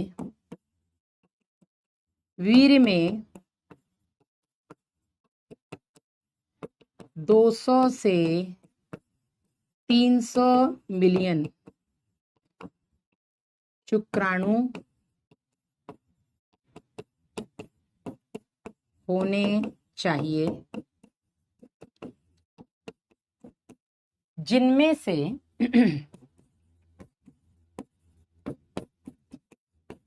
कम से कम, ये डेटा बहुत इंपॉर्टेंट है, स्टार बना लेना, 60% का सामान्य आकार व आकृति हो, नॉर्मल शेप और साइज हो, सामान्य आकार व आकृति हो, और इनमें से कम से कम 40% तीव्र गति दिखाएं, या 40% में तीव्र गति होनी चाहिए। आप लोगों ने एक मूवी देखी है विकी डोनर? विकी डोनर, उसको हमने डोनर बोला है, डोनर इसलिए क्योंकि वो डोनेट करता है। क्या डोनेट करता है वो? अपना सीमेंट डोनेट करता है, ठीक है। देखो मैंने क्या बोला, बहुत सारे ऐसे कपल्स हैं आज की डेट में जिनको नेचुरली बच्चा नहीं हो रहा है। गलती किसी की भी हो सकती है, लेकिन ज्यादातर मेल की अगर गलती देखने को मिलती है कि मेल में पहले तो शुक्राणु काउंट कम है, उसके जो वीर्य निकल रहा है उस वीर्य में कुछ लाख या 1-2 करोड़ शुक्राणु ही है बस, ठीक है। या शुक्राणु तो 200-300 मिलियन है, लेकिन उनका साइज ठीक नहीं है, शेप ठीक नहीं है, वो चल ही नहीं पा रहे हैं, दौड़ना तो बहुत दूर की बात है। Good news, yes आकर्ष, good news भी ऐसी कुछ कंसेप्ट पे बेस्ड है, ठीक है। तो ऐसे कंडीशन में हम क्या करते हैं, ऐसे कंडीशन में जब पेशेंट डॉक्टर के पास जाता है तो जो आईवीएफ स्पेशलिस्ट होते हैं, जो अपनी डॉक्टर आकांक्षा अग्रवाल मैम भी हैं, आईवीएफ स्पेशलिस्ट क्या करते हैं, एक अच्छा हेल्दी डोनर ढूंढते हैं। हेल्दी डोनर जिसके स्पर्म्स का काउंट भी अच्छा हो, जिसमें स्पर्म्स का शेप और साइज भी एकदम तंदुरुस्त हो, और जो दौड़ लगाना जानते हो, ठीक है ना, विकी डोनर। और आप लोग 3 इडियट्स अगर आपने देखी है तो उसमें भी वो बताता है लाइफ इज अ रेस, उसमें वो ऐसे देखते कितने सारे शुक्राणु भाग करके एक अंडाणु के पीछे दौड़े हैं ना, एक ही जाकर के उसमें एंटर कर पाता है। तो समझ में आया कि नहीं? तो हर मेल के अंदर लगभग शुक्राणु तो बन ही रहे, वीर्य तो बन ही रहे, शुक्राशय प्लाज्मा बन रहा है लगभग। बहुत सारे ऐसे मेल्स हैं जिनमें नहीं भी बन रहे, ठीक है, लेकिन मैक्सिमम में बन रहे हैं अगर अनलेस कोई बीमारी ना हो, ठीक है। मैम बिक सकते हैं? क्या मतलब कि मैडम मेरे पास कमाई का जरिया मुझे आपने बता दिया, ऐसा कुछ? ये कैसा क्वेश्चन था मैडम, हम बेच सकते हैं क्या, मतलब ये बिक भी सकते हैं क्या? मैडम हम तो फालतू ही किडनी बेचने की सोच रहे थे, ऐसा कुछ? 2 बेबी पे भी आएंगे बेटा हम, 2 बच्चे जुड़वा और एक जैसे, एक लड़का लड़की अलग अलग, इन सब पर बेटा हम बात करेंगे, ठीक है। चलो हाँ, तो बिक सकते हैं, यस, पैसे मिलते हैं इसके, लेकिन ऐसे किसी को ही मत बेचाना, ठीक है। You have to visit IVF specialist for that. चलो, और प्रॉपर टेस्टिंग होती है, आपके स्पर्म्स का शेप साइज नंबर सब कुछ देखा जाता है, कितनी तेज दौड़ रहे हैं वो भी देखा जाता है, ठीक है ना। चलो, तो कोई भी मेल बच्चे पैदा कर सके उसके लिए बेटा, उसके जो वीर वो स्खलन कर रहा है वीर का, उसमें कम से कम 200 से 300 मिलियन, 1 मिलियन का मतलब 10 लाख होता है, पता है कि नहीं? 1 मिलियन का मतलब 10 लाख होता है। 200 से 300 मिलियन वो स्पर्म्स होने चाहिए उसके, 2.5 से 3 या 2.5 से 5 ml वीर्य में, उसमें कम से कम 60% ऐसे होने चाहिए, मतलब कि लगभग 150 से 200 मिलियन शुक्राणु ऐसे होने चाहिए जिनका शेप और साइज बिल्कुल वैसा हो जैसा हमने चित्र बना करके देखा था, और उसमें भी कम से कम 40% ऐसे होने चाहिए बिल्कुल, मतलब मिल्खा सिंह होने चाहिए, बिल्कुल ही मिल्खा सिंह होने चाहिए, मतलब दौड़ ही जाए बिल्कुल। समझे या नहीं? ठीक है, अच्छी बात जानी मैडम आज हमने। अरे तो आकाश तुम बहुत अच्छी अच्छी बातें जानोगे, तुम बस जुड़े रहो। ठीक है, ये क्लियर हुआ कि नहीं हुआ? ये आपकी एनसीईआरटी का डेटा है एंड दिस इज इंपॉर्टेंट। ठीक है, ये एनसीईआरटी का डेटा है। याद करो, जब हमने स्पर्मेटोजेनेसिस टॉपिक खत्म किया था, उसमें आखिरी की 3-4 लाइन में लिखा था, तो मैंने कहा था मैं आगे पढ़ाऊंगी। वर्तिका पूछी मैम आकांक्षा मैम कौन है? आकांक्षा मैम अपने यहाँ पीडब्ल्यू में जूलॉजी बॉटनी दोनों पढ़ाती हैं। ठीक है, इंग्लिश मीडियम में। Doctor Akanksha Agarwal, she is IVF specialist, madam MBBS then MS gynae, उसके बाद मैडम ने आईवीएफ स्पेशलाइजेशन किया हुआ है। ठीक है, नहीं 500 से तो ज्यादा मिल जाएंगे यार शायद से। डन है यहाँ तक? यहाँ तक सबको क्लियर है? चल, अब मैं आपको ये भी बता दूं कि ये जो आदमी इतना आदमी बना घूमता है ना, आदमी औरत के बिना कुछ नहीं है। ये तो आप सब जानते हैं कि अगर माँ ना हो तो शायद बच्चे ही पैदा ना हो। माँ तो औरत ही है ना, जिस भी रूप में है तो माँ औरत ही। ठीक है, तो पहले तो माँ थी तो बच्चा आया, अब बच्चा भी अगर लड़का पैदा हो गया तो बढ़िया शुक्राणु उक्राणु सब बना दिए हैं, लेकिन उसके बाद भी बेटा इनमें इतनी नहीं है हिम्मत कि ये जाकर के अपने दम पे अंडाणु को निषेचित कर सके। ठीक है, कौन कौन से ऐसे कारण हैं जो शुक्राणुओं को अंडाणु तक पहुंचने से रोकते हैं, और कौन से ऐसे कारण हैं जो शुक्राणु को अंडाणु तक पहुंचाने में हेल्प करते हैं? ठीक है, तो इससे पहले आपको एक टॉपिक समझना पड़ेगा, और वो है, नहीं इसी के अंदर लिख लेते हैं। ठीक है, शुक्राणुओं को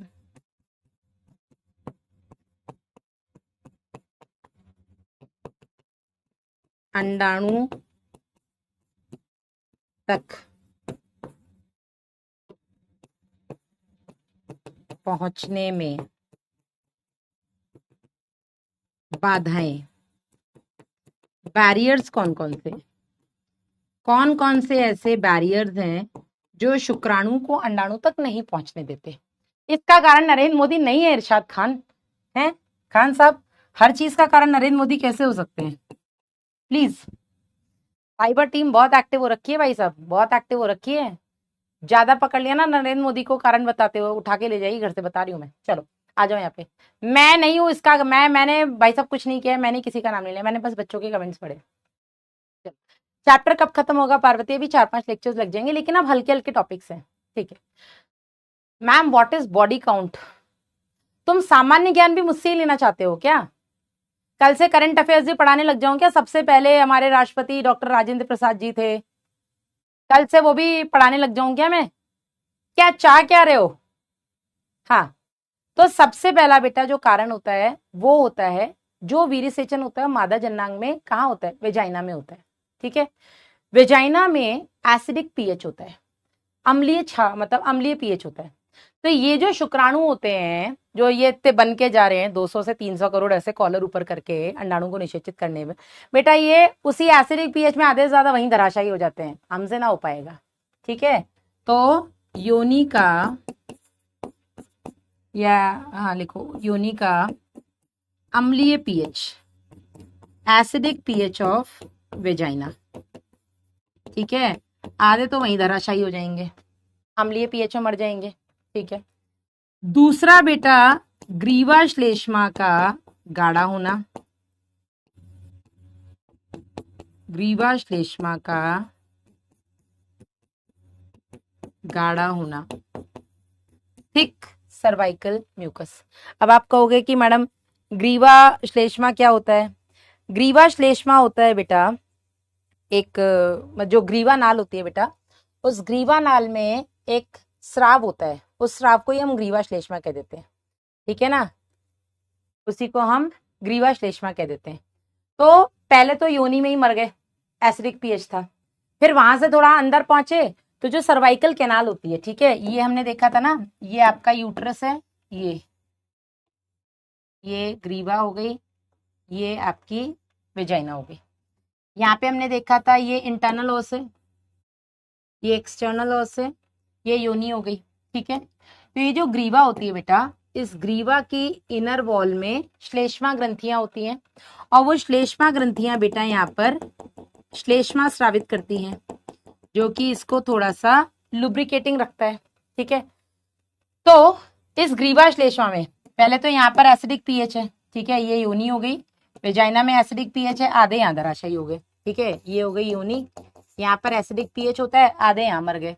फिर ये बेटा ग्रीवा श्लेष्मा, ग्रीवा के अंदर एक गाढ़ा सा तरल होता है जिसको हम ग्रीवा श्लेष्मा या सर्वाइकल म्यूकस कहते हैं, आधे इसमें फंस जाते हैं, अंदर ही नहीं पहुंच पाते। जो बचे कुछ अंदर पहुंचे बेटा, तो हमारे बॉडी के अंदर हमारा इम्यून सिस्टम नाम की एक चिड़िया है ना, इम्यून सिस्टम का क्या काम है कि कोई भी बाहरी चीज आ रही तुरंत उसको अटैक करो पकड़ के। ठीक है ना, तो जो थोड़ी बहुत बचे हैं बेटा, वो क्या नाम है, सुल्तान साहब, आप प्लीज थोड़ा सा अभी इन सब में वासु को ना घसीटो तो अच्छा है। नहीं, आप भी मेरे बच्चे हो ना, हाँ आप भी मेरे बच्चे हो ना, तो वासु उस हिसाब से आपका भाई हुआ ना, और वो भी बहुत छोटा है, 3 साल का है वो। तो मैं आपसे हाथ जोड़ती हूँ कि जब मैं कोई भी ऐसा टॉपिक पढ़ा रही हूँ तो उसमें आप वासु को ना घसीटें प्लीज, ये मेरी आपसे हाथ जोड़ करके विनती है। ठीक है, ठीक है सुल्तान साहब। तो ग्रीवा श्लेष्मा गाढ़ा है बेटा, उसमें जाकर के फंस जाएगा, तो अंदर नहीं पहुंच पाएंगे। फिर जो बचे कुछ अंदर पहुंच भी गए, वो बेटा मादा जननांग में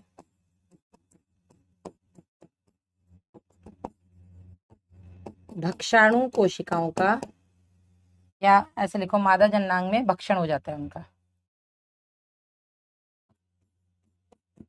फैगोसाइटोसिस। ठीक है, नहीं ब्लॉक नहीं करना मुझे, लेकिन क्यों फालतू के कमेंट्स करना वास्तु को लेके, क्यों? हाँ, ये लिखो बेटा जल्दी से। तो कौन से ऐसे कारक हैं जो शुक्राणुओं को अंडाणु तक पहुंचने में बाधा बनते हैं? तो सबसे पहले तो बेटा आपका acidic pH of vagina, vagina का अम्लीय पीएच बेटा, वहां पे आधे से ज्यादा मर जाते हैं। फिर जो अंदर जाने की कोशिश करते हैं वो इतना गाढ़ा ग्रीवा श्लेष्मा होता है, उसमें फंस जाते हैं। ठीक है, फिर जो और अंदर पहुंच जाते हैं वो बेटा मादा जननांग में जो आपके फैगोसिटिक सेल्स है, जो महाभक्षाणु कोशिकाएं वगैरह हैं बेटा, वो उनको खा जाती हैं। समझे कि नहीं, समझे कि नहीं? हाँ अंजेश, आप बहुत पीछे चल रहे हो, आप अब मुझे आंसर दे रहे हो कैल्शियम, फ्रक्टोज और एंजाइम्स, बहुत पहले हो चुका है बेटा वो।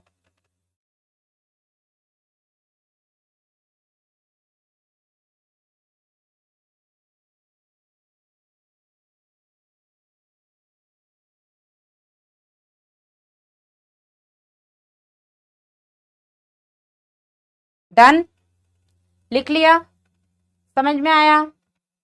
मैम श्लेष्मा तो बल्बोइरेथ्रल ग्लैंड से होता है बेटा, बल्बोइरेथ्रल ग्लैंड से जो लिक्विड आता है, जो तरल आता है, वो लुब्रिकेशन प्रोवाइड करता है so that sexual intercourse painful ना रहे। ठीक है, वो लुब्रिकेशन प्रोवाइड करता है। डन, आगे बढ़ते हैं बेटा। आगे क्या होता है, अब शुक्राणुओं को अंडाणु तक पहुंचने में सहायता कौन करते हैं? ठीक है, तो शुक्राणुओं को अंडाणु तक पहुंचाने में सहायक या सपोर्टिंग फैक्टर्स कौन से हैं? बैरियर्स तो हमने देख लिए, कुछ तो रोकेंगे भाई, लेकिन कुछ सपोर्ट भी तो करेंगे। ठीक है, कौन सपोर्ट करता है? तो सबसे पहले तो शुक्राणु की पूंछ। ठीक है, पूंछ के दम पे तो इतना जा भी पा रहा है। तो सबसे पहला कारक क्या हो गया बेटा, शुक्राणुओं की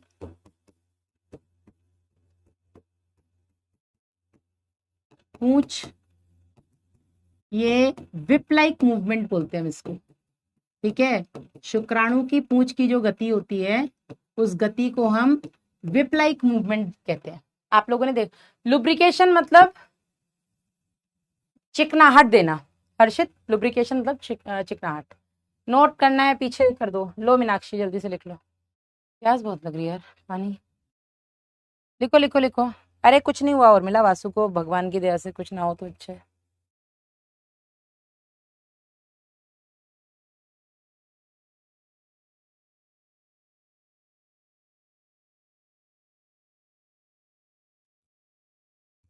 चंदू कुमारी, आपके क्वेश्चन का आंसर बेटा जब फर्टिलाइजेशन टॉपिक खत्म हो जाएगा तब मिल पाएगा, यानी कि कल। स्नेहन, यस, लुब्रिकेशन मतलब स्नेहन। एक्रोजोम क्या होता है? लक्ष्मी जाके जल्दी से स्पर्म का स्ट्रक्चर देख करके आओ। हाँ, बिना नीट के बीडीएस कर सकते हैं, पागल हो क्या? हाँ चलो, तो सबसे पहले शुक्राणु की पूंछ का विप लाइक मूवमेंट, आप लोगों ने वीडियो तो देखा ही होगा, इस तरीके से जो शुक्राणु ऐसे यूं यूं यूं यूं करके दौड़ते हैं, इसको हम विप लाइक मूवमेंट कहते हैं। ठीक है, दूसरा बेटा, गर्भाशय में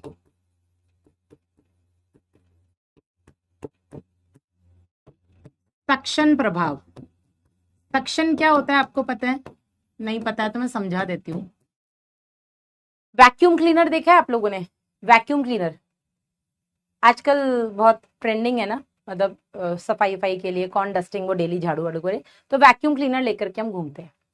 वैक्यूम क्लीनर एक मूवी में भी दिखाया, मुझे मूवी का नाम नहीं याद आ रहा है, ठीक है।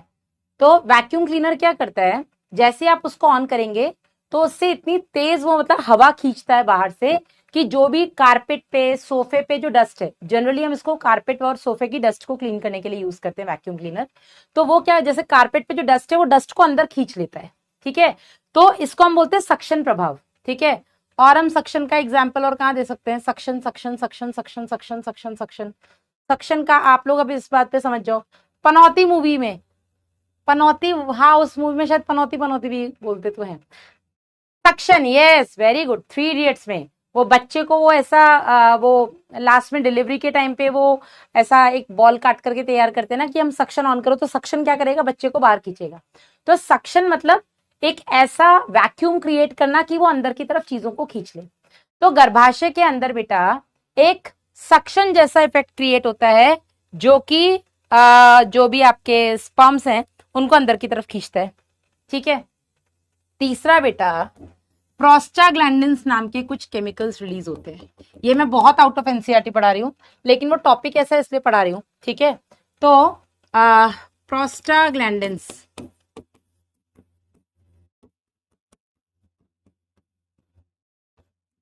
के कारण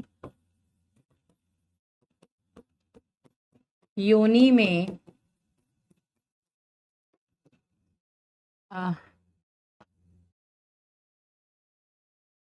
एक काम करो, टॉपिक छोड़िए, ये वाला लाइन छोड़ दो, क्योंकि प्रोस्टाग्लैंडिन्स वगैरह समझाना पड़ा। प्रोस्टाग्लैंडिन्स कुछ ऐसे केमिकल्स होते हैं, वैसे तो ये लिपिड डेरिवेटिव्स होते हैं, हमने लास्ट क्लास में बायोमोलिक्यूल्स में थोड़ा बहुत मैंने बताया था। प्रोस्टाग्लैंडिन्स बॉडी के हर एक टिश्यू द्वारा बनाए जाते हैं। प्रोस्टाग्लैंडिन्स ऐसे केमिकल्स होते हैं जिसकी वजह से हमें दर्द का एहसास होता है। वासु सिस्टर नहीं है, जितेंद्र ब्रदर है। और प्रोस्टाग्लैंडिन्स बेटा ऐसे केमिकल्स होते हैं जो कि हमें पेन का फील करवाते हैं। तो अगर आपको बहुत ज्यादा पेन हो रहा है मतलब प्रोस्टाग्लैंडिन्स बहुत ज्यादा सीक्रेट हो रहे हैं, आप ऐसा बोल सकते हो, ठीक है। तो अभी आप केवल दो चीजें समझो कि शुक्राणुओं को कौन रोक रहा है अंदर जाने से। तो एक तो एसिडिक पीएच ऑफ वेजाइना, दूसरा थिक सर्वाइकल म्यूकस, और तीसरा बेटा आपका गर्भाशय के अंदर फैगोसिटिक सेल्स, ठीक है, जो कि शुक्राणु को खा जा रहे हैं। लेकिन कुछ ऐसे भी फैक्टर्स हैं जो कि हेल्प कर रहे हैं शुक्राणु को अंदर जाने में, और इन्हीं में बेटा एक टॉपिक आता है अंदर जिसको हम कहते हैं क्षमतायन। क्षमतायन से नीट में आपका क्वेश्चन आ चुका है, इसको हम बोलते हैं कैपेसिटेशन। क्या बोलते हैं इसको हम? कैपेसिटेशन, नीट में आ चुका है। कैपेसिटेशन होता कहाँ है, ऐसा क्वेश्चन इसी साल आया था ये तो नीट में शायद। तो क्षमतायन क्या होता है बेटा, मादा जननांग में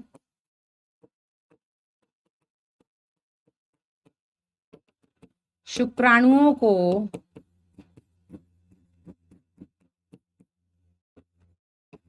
अंडाणु निषेचन के योग्य बनाना। देख रहे हो अंदर पहुंच गए हैं, योग्यता नहीं है फिर भी पहुंच गए हैं। अंडाणु निषेचन के योग्य बनाना, उनको इस लायक बनाना कि वो जाकर के अंडाणु को निषेचित कर सके, ठीक है ना। इसको हम बोलते हैं क्षमतायन, कि उनको इतना सक्षम बनाना। दूसरा हम इसको बोलते हैं कैपेसिटेशन। हम्म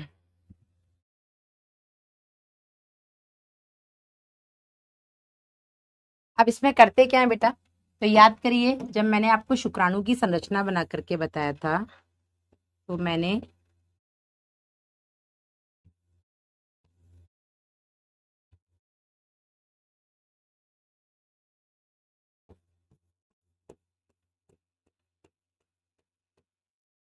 इस तरीके से कुछ स्ट्रक्चर बनाया था, अगर आपको याद हो तो। ये न्यूक्लियस था और इस न्यूक्लियस के आगे बेटा जो संरचना थी इसको हमने अग्रपिंडक या एक्रोसोम का था। याद आ रहा है? क्षमतायन में बेटा हम दो काम करते हैं। पहला काम क्या होता है बेटा? पहला काम होता है कि स्टिरॉल्स और ग्लाइकोप्रोटीन के आवरण को हटाना। ग्लाइकोप्रोटीन के आवरण को हटाना, ठीक है। तो स्टिरॉल्स और ग्लाइकोप्रोटीन का आवरण जैसे ही हटेगा तो ये कुछ इस तरीके के हो जाएंगे।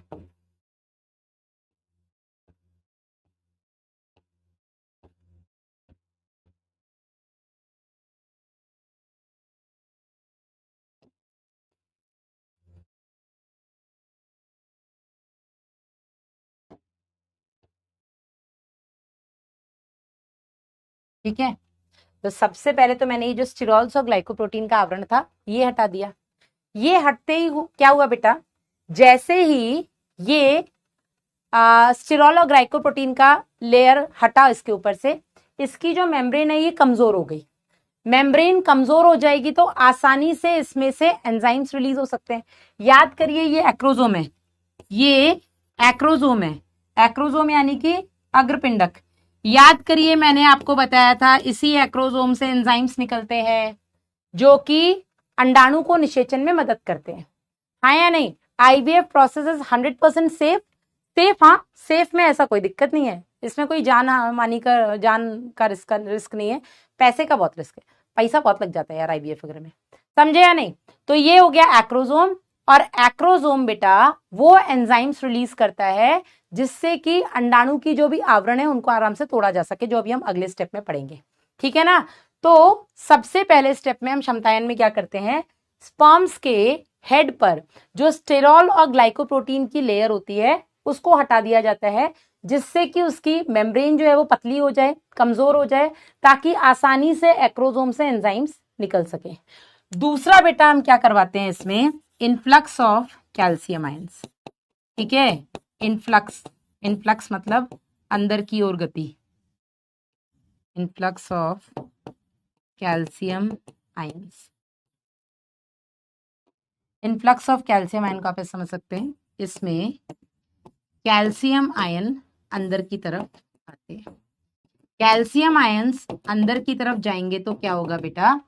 ये कैल्शियम आयंस इन स्पर्म्स को मूवमेंट मतलब गति प्रोवाइड करते हैं, ठीक है। तो ये शुक्राणुओं को गति देते हैं, ये इनको हेल्प करते हैं दौड़ने में, शुक्राणुओं को गति देते हैं, ये इन्हें दौड़ाते हैं। इनमें इतनी क्षमता नहीं होती कि दौड़ जाएं, और जब ये इन्हें दौड़ा लेते मतलब इनको इतना लायक बना देते हैं, तब जाकर के ये शुक्राणु 1 मिनट में 2 से 4 मिलीमीटर दौड़ पाते हैं। समझ रहे हो? आउट ऑफ एनसीईआरटी डेटा, काफी ऊपर का डेटा, लेकिन मैं बता पा रही हूं कि 1 मिनट में जो ये आपके शुक्राणु हैं ये 1 मिनट में 2 से 4 मिलीमीटर दौड़ पाते हैं। मिलीमीटर समझते हो? 15 सेंटीमीटर की स्केल में 15 सेंटीमीटर है। 1 सेंटीमीटर जो कि इतना सा होता है उसमें 10 मिलीमीटर होते हैं, 10 मिलीमीटर। समझ रहे हो? आईवीएफ में 100% सक्सेस है? नहीं, आईवीएफ में केवल 50% सक्सेस है। पैसा भी लग जाएगा, सक्सेस रेट भी इसका 100% नहीं है। ये समझ में आया कि नहीं? हाँ, यहां तक क्लियर हुआ? इसी के साथ बेटा आपका पहला स्टेप होता है शुक्राणुओं का अंडाणु तक पहुंचना। फिर से रिपीट करती हूँ, तो शुक्राणु अंडाणु तक पहुंचते हैं कैसे? वीर्यसेचन के दौरान। वीर्यसेचन के दौरान जब स्खलन होता है, उस स्खलन में व्यक्ति जो होता है वो मतलब जो नर है वो 2.5 से 5 ml वीर्य बाहर निकलता है। इस 2.5 से 5 ml वीर्य में कम से कम 200 से 300 मिलियन शुक्राणु होने चाहिए, तभी उस व्यक्ति को हम हेल्दी मानेंगे in terms of reproductive health, ठीक है, कि वो बच्चा पैदा करने में सक्षम है।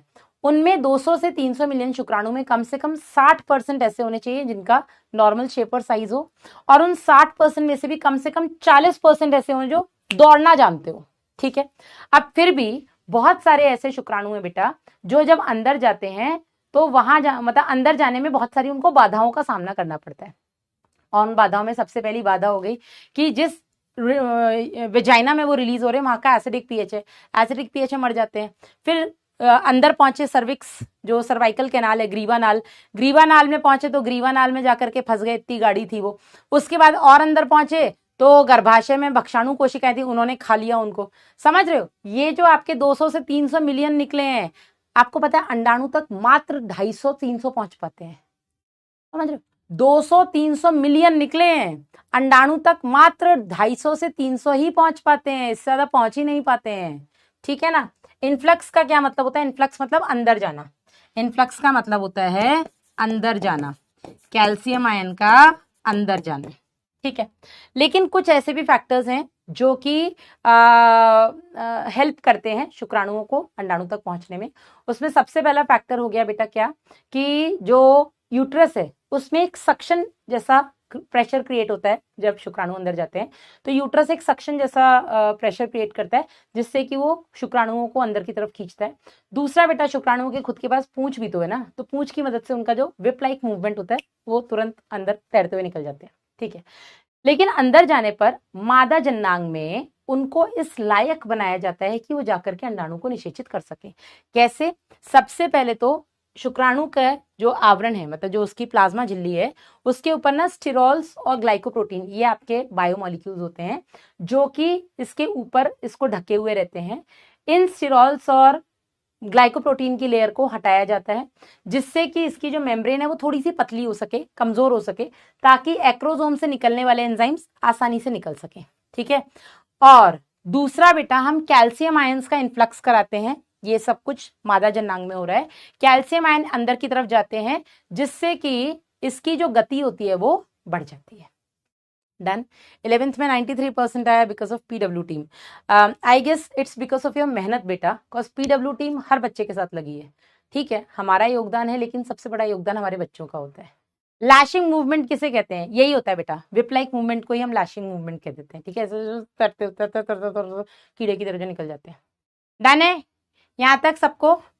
यही सबसे बड़ा इसमें स्टेप था, बाकी सब तो छोटे छोटे हैं। अब आता है बेटा दूसरा स्टेप। दूसरा स्टेप क्या है? Fertilising anti fertilising reaction. दूसरा स्टेप क्या है बेटा आपका? फर्टिलाइजिंग एंटी फर्टिलाइजिंग अभिक्रिया। दूसरा स्टेप क्या है आपका? फर्टिलाइजिंग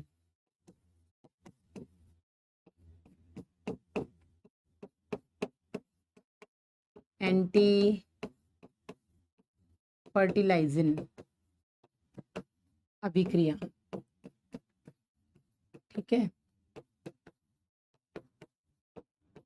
अच्छा, आप सबको पता है कि इंसान, मतलब जो मेल मनुष्य है, वो फीमेल के साथ ही मेटिंग करके बच्चे पैदा कर सकता है।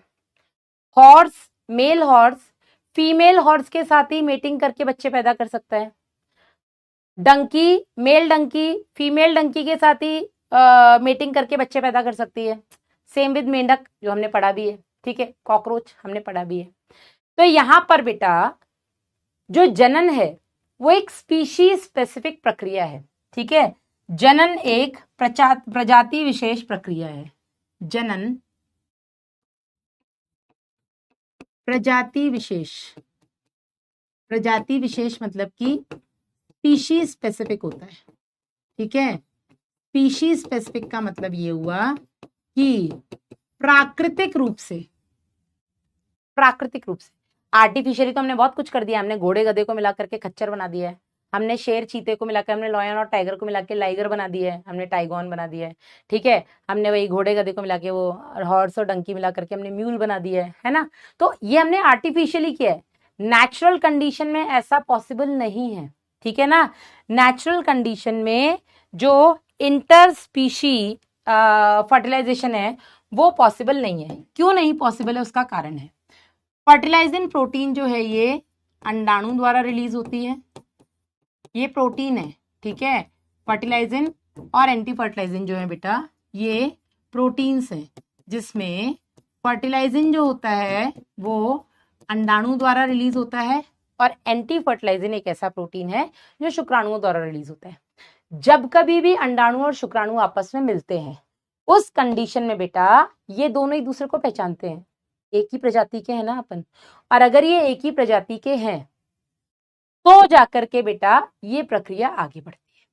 लेकिन आर्टिफिशियली आप कुछ भी करा दो, आर्टिफिशियली आप ये स्टेप ही गायब कर दो, तो फिर कुछ भी हो जाएगा।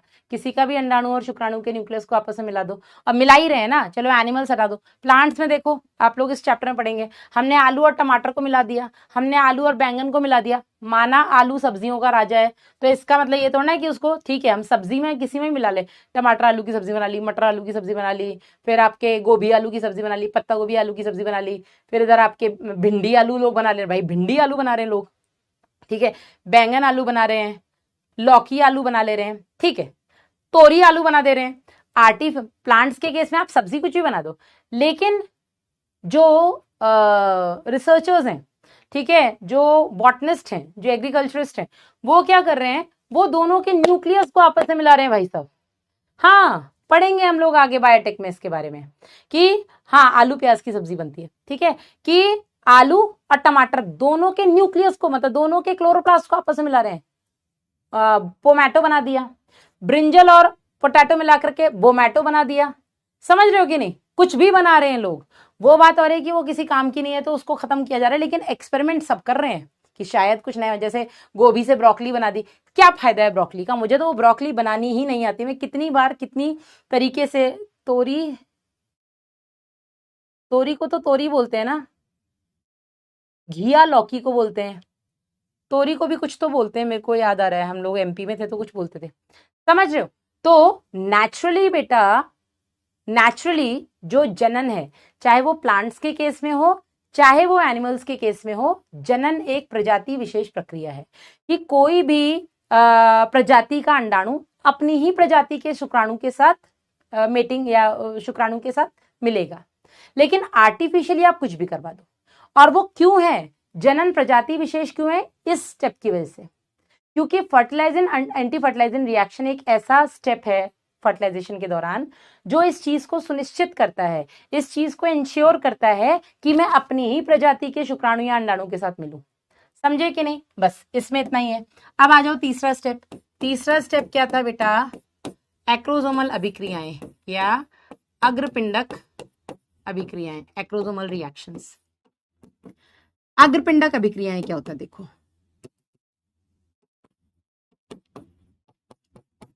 एक्रोसोमल रिएक्शंस क्या होता है, देखो हमने बोला कि ये जो आपका शुक्राणु है,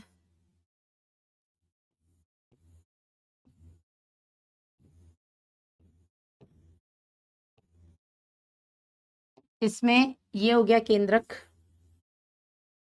जो कि आनुवांशिक पदार्थ को लिए हुए है, ठीक है, इसके आगे क्या है बेटा, ये हो गया आपका अग्रपिंडक।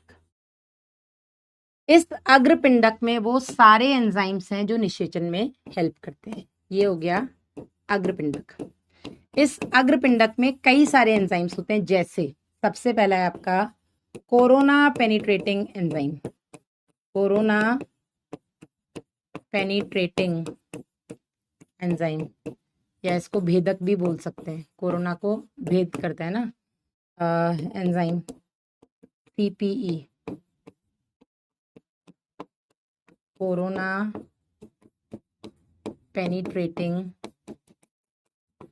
एंजाइम। दूसरा आ गया बेटा यहाँ पे हाइलुरोनिडेज,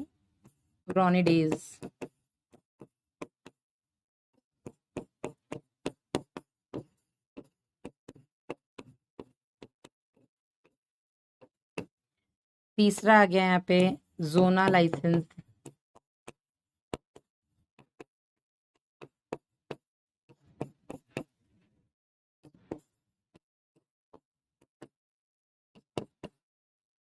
चौथा आ गया यहाँ पर आपका अम्लीय या क्षारीय फॉस्फेटेज, जिसे हम बोलते हैं एसिड या एल्कलाइन फॉस्फेटेज। ये कई सारे एंजाइम्स बेटा इस एक्रोसोम से निकलते हैं, ठीक है। मैम स्पर्म के साथ फर्टिलाइज क्यों नहीं करता? स्पर्म के साथ फर्टिलाइज करके क्या बनाएगा? क्या बनाएगा वो बताओ? जनन क्या है बेटा? लैंगिक जनन में क्या नर और मादा चाहिए, ठीक है। नर नर लैंगिक जनन नहीं कर सकते, मादा मादा लैंगिक जनन नहीं कर सकती, नर और मादा चाहिए, ठीक है। हाँ चलो, तो यहां पर बेटा हमने देखा था कि जो आपका द्वितीय कंडक होता है, ये क्या होता है आपका द्वितीय कंडक? द्वितीय कंडक के बाहर हमने देखा था ये जोना पेलिसिडा थी, ठीक है। और जोना पेलिसिडा के बाहर हमने देखा था आपकी ये कोरोना रेडिएटा थी। याद आ रहा है कि नहीं आ रहा है? सुना सुना लग रहा है कि सुना सुना लग रहा है? जल्दी बता दो। ये आपकी कोरोना रेडिएटा थी,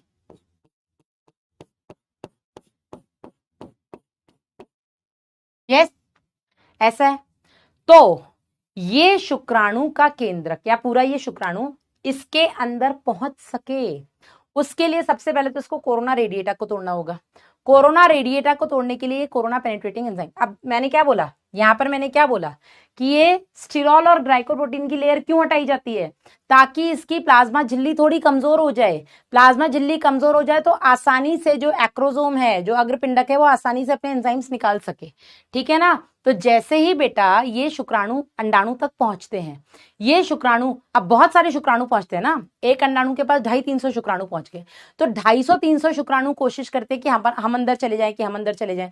तो सारे के सारे एक्रोसोम्स क्या करते हैं, सबसे पहले कोरोना पेनिट्रेटिंग एंजाइम्स निकालते हैं, जिससे कि कोरोना रेडिएटा टूट जाती है। उसके बाद फिर हाइलुरोनिडेज निकलता है। हाइलुरोनिडेज क्या करता है, हाइलुरोनिक एसिड से कोशिकाएं आपस में चिपकी रहती हैं, इतना डिटेल नहीं भी पढ़ोगे, सिर्फ मैं बता रही हूँ। तो हाइलुरोनिडेज क्या करता है, उन कोशिकाओं को थोड़ा ढीला करता है। फिर जोना लाइसेंस निकलता है जो जोना पेलिसिडा को तोड़ते हैं। फिर उसके बाद बेटा आपके एसिड अल्कलाइन फॉस्फेटेज निकलते हैं, ये सब भी इन मेम्ब्रेन को ब्रेक करने में काम करते हैं। और भी कई सारे हार्मोन्स यहाँ पे आते हैं। तब जाकर के क्या होता है, फोर्थ पॉइंट क्या था, ग्राही कोण का निर्माण, है ना।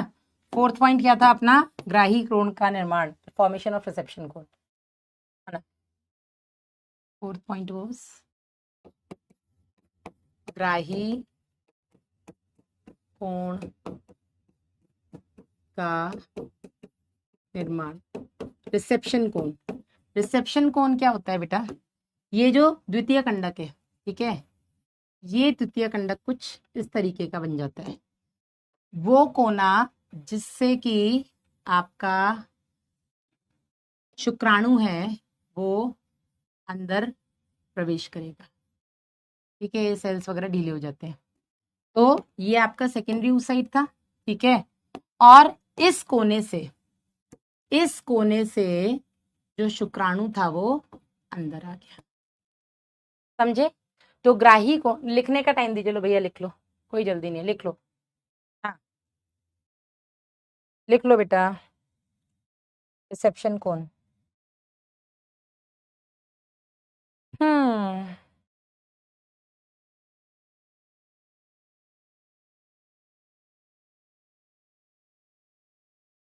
जल्दी लिखिएगा थोड़ा सा।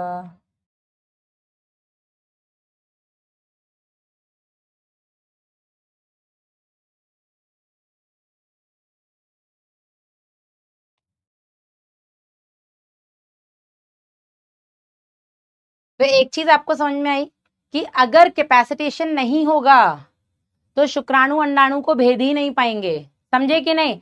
क्योंकि अगर कैपेसिटेशन नहीं हुआ तो ये स्टिरॉल्स वगैरह की लेयर ऊपर बनी रहेगी, ग्लाइकोप्रोटीन और स्टिरॉल की लेयर बनी रहेगी, तो बेटा ये एक्रोसोमल रिएक्शंस हो ही नहीं पाएंगी। और अगर एक्रोसोमल रिएक्शंस नहीं हो पाएंगी तो अंडाणु को ये भेद ही नहीं पाएगा, शुक्राणु अंडाणु तक पहुंच ही नहीं पाएगा। तो कैपेसिटेशन बहुत जरूरी है, समझे कि नहीं, समझे कि नहीं। चलो आगे बढ़ते हैं।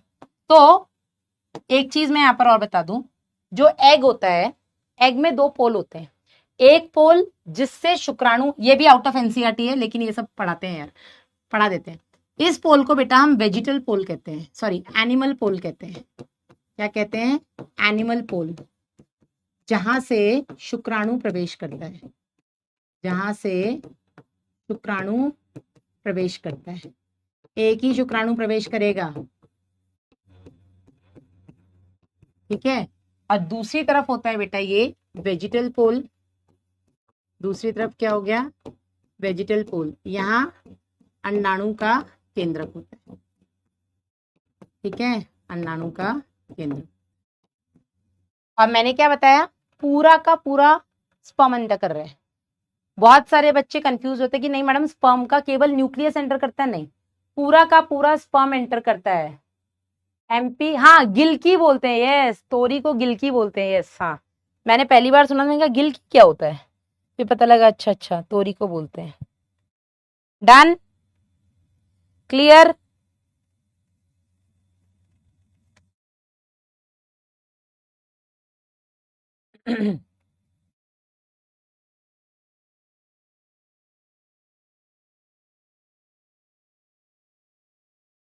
डन, पोल से याद आया, पोल करवा था। क्लियर है यहाँ तक, ग्राही कोण का निर्माण हो गया, ठीक है, ग्राही कोण का निर्माण हो गया तो आपका शुक्राणु अंदर पहुंच गया। पांचवा स्टेप क्या था बेटा, जो आपका मियोसिस 2 मेटाफेज 2 में रुका था, अब वो मियोसिस 2 कंप्लीट होगा, ठीक है। पांचवा स्टेप क्या था, मियोसिस 2 का, नहीं, पांचवा स्टेप था ब्लॉक 2 पॉलीस्पर्मी, ठीक है, अन्य शुक्राणुओं के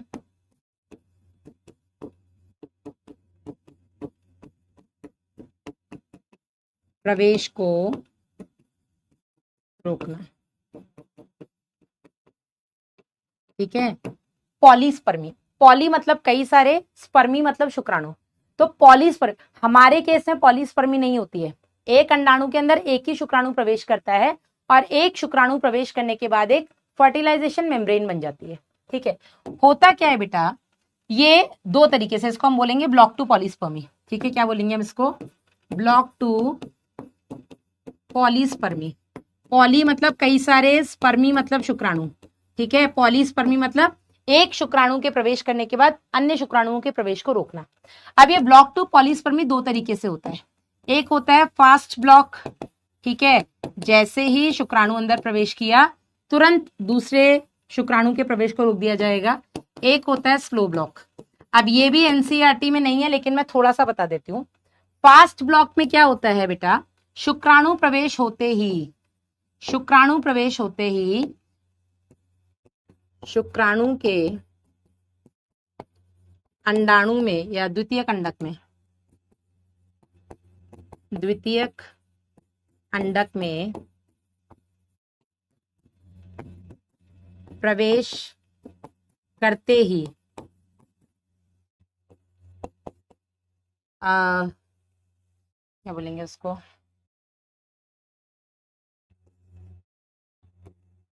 उसकी झिल्ली में या झिल्ली की पारगम्यता में बदलाव,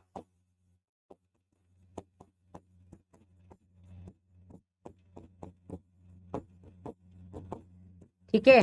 पारगम्यता का मतलब होता है बेटा परमिएबिलिटी, पारगम्यता का मतलब क्या होता है, परमिएबिलिटी, मतलब अभी तक जो परमिट कर रही थी वो अब वो बेटा परमिट नहीं करेगी, ठीक है।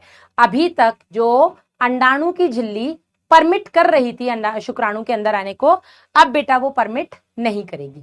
इसको हम बोलेंगे क्या, इसको हम क्या बोलेंगे, फास्ट ब्लॉक, कि जैसे ही शुक्राणु अंदर आया हमने तुरंत दरवाजा बंद कर दिया, अब नहीं, ठीक है। दूसरा होता है बेटा स्लो ब्लॉक, स्लो ब्लॉक में आती है आपकी कॉर्टिकल रिएक्शन जिसको हम बोलते हैं वल्कुटीय अभिक्रियाएं, इसको हम क्या बोलते हैं, वल्कुटीय अभिक्रियाएं या कॉर्टिकल रिएक्शंस, कॉर्टिकल रिएक्शंस, ठीक है, जिसके चलते निषेचन झिल्ली बन जाती है, और एक बार निषेचन झिल्ली बन गई जिसको हम बोलेंगे फर्टिलाइजेशन मेम्ब्रेन का बनना, एक बार निषेचन झिल्ली बन गई फिर बेटा कोई शुक्राणु अपनी तरफ से ही अंदर नहीं आएगा, उसे पता लग जाएगा कि भाई इसका तो हो गया काम जो होना था, ठीक है। अब बाद में लिख लेना, मैं इसको बस खत्म करना चाहती हूँ। फिर क्या होगा बेटा, एक बार शुक्राणु अंदर आ गया, शुक्राणु अंदर आने के बाद निषेचन झिल्ली बन गई, निषेचन झिल्ली बनने के बाद बेटा अब शुक्राणु अंदर गया तो क्या करेगा भाई, वो मियोसिस 2 को पूरा करेगा, ठीक है। ये कौन सा स्टेप आ गया अपना, 6th स्टेप आ गया, मियोसिस 2 अब कंप्लीट होगा, मियोसिस 2 का पूर्ण होना या कंप्लीट होना। मियोसिस 2 कंप्लीट कैसे होगा बेटा, देखो तो शुक्राणु के प्रवेश करते ही, शुक्राणु के प्रवेश होने के बाद एनाफेज प्रमोटिंग फैक्टर आते हैं। एनाफेज प्रमोटिंग फैक्टर एपीएफ आना। याद करो सेकेंडरी oocyte कौन से स्टेज पे रुका था, मेटाफेज 2 में। किसमें रुका था, मेटाफेज 2 में। ये मेटाफेज के बाद क्या आता है, एनाफेज आता है ना। तो मेटाफेज से एनाफेज क्यों नहीं आ रहा था, क्योंकि एनाफेज प्रमोटिंग फैक्टर नहीं आ रहे थे, ऐसे कारक नहीं आ रहे थे। अभी वापस से स्टेप समझाऊंगी बेटा, रोशनी रुक जाओ। ऐसे कारक ही नहीं आ पा रहे थे जो मेटाफेज से एनाफेज शुरू करवा पाए। ठीक है, तो जैसे ही शुक्राणु अंदर प्रवेश करता है एनाफेज प्रमोटिंग फैक्टर पहुंच जाते हैं, और जैसे ही एनाफेज प्रमोटिंग फैक्टर आया एनाफेज शुरू हो जाता है, और एनाफेज शुरू हो जाएगा बेटा तो फिर मियोसिस 2 कंप्लीट होगी। ठीक है, उसके बाद क्या होगा आपका, मियोसिस 2 कंप्लीट होने पर, मियोसिस 2 पूर्ण होने पर, पूर्ण होने पर अंडाणु, जिसे हम एग बोलेंगे या ऊटेड भी बोल सकते हैं, ओवम भी बोल सकते हैं, वह द्वितीय ध्रुवीय पिंड का बनना। सेकंड पोलर बॉडी भी तो बनेगी। अब इस द्वितीय ध्रुवीय पिंड के साथ क्या होता है हमें नहीं पता, हम ये मान के चलते हैं कि ये नष्ट हो जाती है। ठीक है, सेकंड पोलर बॉडी का बनना। और एक बार बेटा ये सेकंड पोलर बॉडी बन गई, आपका अंडाणु बन गया, फिर होता है आपका आखिरी स्टेप, और वो क्या है, अंडाणु व शुक्राणु के केंद्रकों का संलयन। ठीक है, अब जाकर के दोनों के केंद्रक आपस में मिलेंगे, और इसी को बेटा हम बोलते हैं अल्टीमेटली निषेचन। तो यही है ना, फाइनली फर्टिलाइजेशन तो यही है, अंडाणु और शुक्राणुओं का मिलना। पर कब जाकर के मिल रहे हैं, देख रहे हो कितनी मेहनत करनी पड़ रही है। और इसके अंदर ये आपका सेकेंडरी oocyte था, सेकेंडरी oocyte के अंदर आपका ये अंडाणु का केंद्रक बन गया। ठीक है, इधर आपका ये सेकंड पोलर बॉडी बन गया छोटा सा।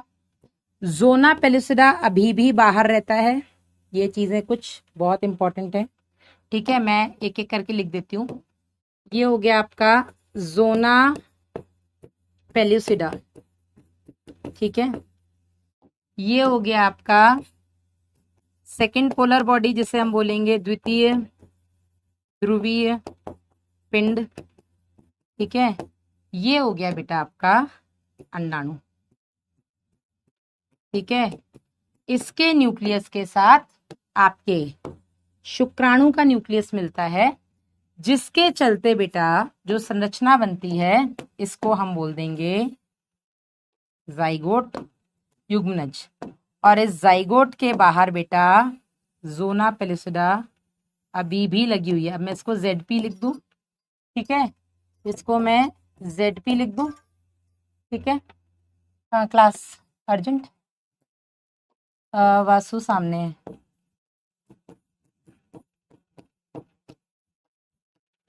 ठीक है, ये बन गया युग्मनज। समझ में आया कि नहीं? ठीक है, एक चीज और मैं भी रिपीट करूंगी। नीट 2021 में यहां से क्वेश्चन आया हुआ है कि शुक्राणु के ग्राही पाए कहां जाते हैं। ठीक है, 2021 का क्वेश्चन है।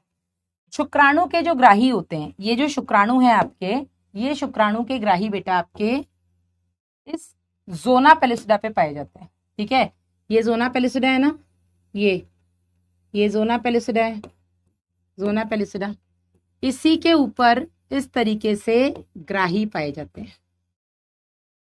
ठीक है, इसी के ऊपर इस तरीके से ग्राही पाए जाते हैं।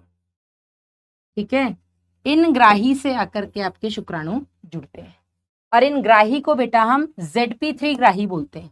इन्हें हम ZP3 ग्राही या ZP3 रिसेप्टर्स बोलते हैं। नीट 2021 का क्वेश्चन है ये, ठीक है, नीट 2021 का क्वेश्चन है। एनसीईआरटी में बहुत बेसिक दिया है। अब देखो मैं पूरी प्रक्रिया एक बार वापस से समझा देती हूँ। देखो बहुत सरल भाषा में अगर मैं आपको समझाऊं तो ऐसे समझो, एक जब शादी की बात चल रही होती है तो एक लड़के के लिए कई सारे रिश्ते आते हैं लड़कियों के, एक लड़की के लिए कई सारे रिश्ते आते हैं लड़कों के। हम यहाँ पर लेकर चलते हैं कि लड़की के लिए रिश्ते आ रहे हैं लड़कों के, ठीक है, छुट्टी हो गई, अब मैं कुछ नया नहीं पढ़ाऊंगी। अब एक लड़की है तो उसके लिए बहुत सारे रिश्ते आएंगे ना, कोई बुआ ने बता दिए, कोई चाचा ने बता दिए, कोई ताऊ ने बता दिए, कोई गांव वाली किसी ने बता दिए, है ना, तो कई सारे रिश्ते आ रहे हैं। तो कई सारे आने की कोशिश कर रहे हैं, तो कुछ तो अड़ोसी पड़ रहे हैं, लड़की सही नहीं है, अरे वो तो कहानी है, अरे वो तो ऐसे चलती है, बहुत सारी बाधाएं भी आती हैं। आप लोगों ने देखा होगा गाँव में तो कोई पता भी नहीं लगने देता कि रिश्ते देखने आने वाले हैं, किसी को हवा नहीं होती कान कान तक, और उनको स्पेशल इस चीज का ध्यान होता है भाई रिश्ते नातों में ना पता लग जाए कि आज हमारी लड़की को देखने आने वाले हैं। एक तो उन्हें लगता है कि कोई रिश्ता मार देगा, दूसरा उन्हें लगता है कि अगर कोई हमारी लड़की को रिजेक्ट करके गया तो हमारी बदनामी होगी, लड़की की बदनामी होगी। दो कारण ही होते हैं, जो भी एक है, ठीक है। तो सबसे पहला तो ये कि कई सारे रिश्ते एक लड़की के लिए आते हैं, और हम यहाँ पे लड़की की बात इसलिए करें क्योंकि अंडाणु तक हमें पहुंचाना है शुक्राणु को, ठीक है। तो कई सारे ऐसे जो बाधाएं बनते हैं उसमें, और कई सारे ऐसे जो सपोर्टिंग फैक्टर्स होते हैं। सपोर्टिंग फैक्टर्स कौन होते हैं बेटा? वो जिसने रिश्ता भेजा है, अरे नहीं लड़की बहुत अच्छी है, अरे इतनी कमेरी है, सुंदर तो इतनी तुम्हारे घर में पूरे में इतना कोई सुंदर नहीं होगा, ठीक है, इतनी तो पढ़ी लिखी, इतना तो कमाती है, ठीक है, और घर के सारे काम ढोलक बजवा लो उससे, बर्तन मंजवा लो उससे, खाना तो इतनी वैरायटी का। ये सपोर्टिंग फैक्टर्स हो गए जो लड़की की तारीफ करें, लड़की के घर वालों की तारीफ करें, अरे उनका व्यवहार देखो, अरे बहुत ही व्यवहारिक है, अरे दहेज कुछ नहीं देंगे लेकिन तुम उनसे मांग मत लेना, वो तुम्हारा घर भर देंगे। ये सपोर्टिंग फैक्टर्स हैं जो रिश्ता करवा रहे हैं। और जो रिश्ता तुड़वा रहा है, अड़ोसी पड़ोसी जो लड़की की बुराई कर रहे हैं, घर, अरे ये बहुत लीचड़ लोग हैं, यानी इनके यहाँ मत कर देना शादी, दिन जिंदगी भर तुम रोते रहोगे, ऐसा। ये बैरियर्स हैं, ठीक है। जो भी हुआ खैर, जैसे तैसे कैपेसिटेशन जोर लगाया उस पहले तो सपोर्टिंग फैक्टर्स ने जो रिश्ता करवा रहा है। उसके बाद जब लड़के वाले घर पे आ गए तो लड़की के माँ बाप थोड़ा वो आओ भगत कर देते हैं, अरे ये ले लो, अरे ये खा लो, अरे वो कर, चार बड़ा चढ़ा के बताते हैं, ठीक है। जैसे तैसे फाइनल हो गया कि ठीक है। अब पहले तो लड़के के घर वाले लड़की के यहाँ पहुंच गए, लड़की के यहाँ पहुंच गए, फिर क्या होता है? जात मिलान। आप भी ब्राह्मण है, अच्छा हम भी ब्राह्मण है, आप कौन से ब्राह्मण है, आपका क्या गोत्र है, हमारा क्या गोत्र है, ये हो गया। क्योंकि अरेंज मैरिज की हम बात कर रहे हैं ना, अरेंज मैरिज में तो भाई कुंडली मिलान होगी, तो पहले एक दूसरे से मिलान कर लेंगे, अच्छा सब ठीक है ना, मतलब हमारी जाति क्यों ना, हम कर तो सकते हैं ना आपके में, अरे नहीं आप तो हमसे नीचे ब्राह्मण हो, हम नीचे ब्राह्मणों में तो लड़की अपनी नहीं देंगे, ये सब होता है, ठीक है।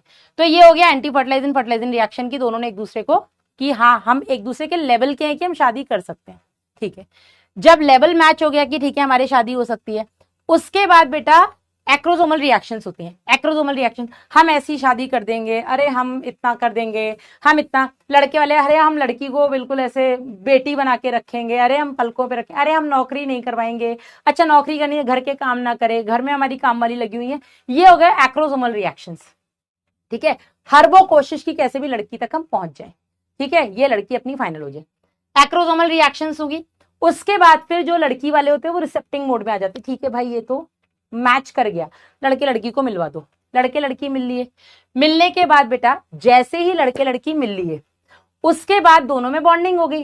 अब उस लड़की के दिमाग में ही हो जाता है कि अब मुझे किसी और से नहीं बात करनी है क्योंकि मुझे ये लड़का अच्छा लग गया, ठीक है, मैं पहले भी मिश्रा थी, अब मैं अभी भी मिश्रा हूँ, ठीक है।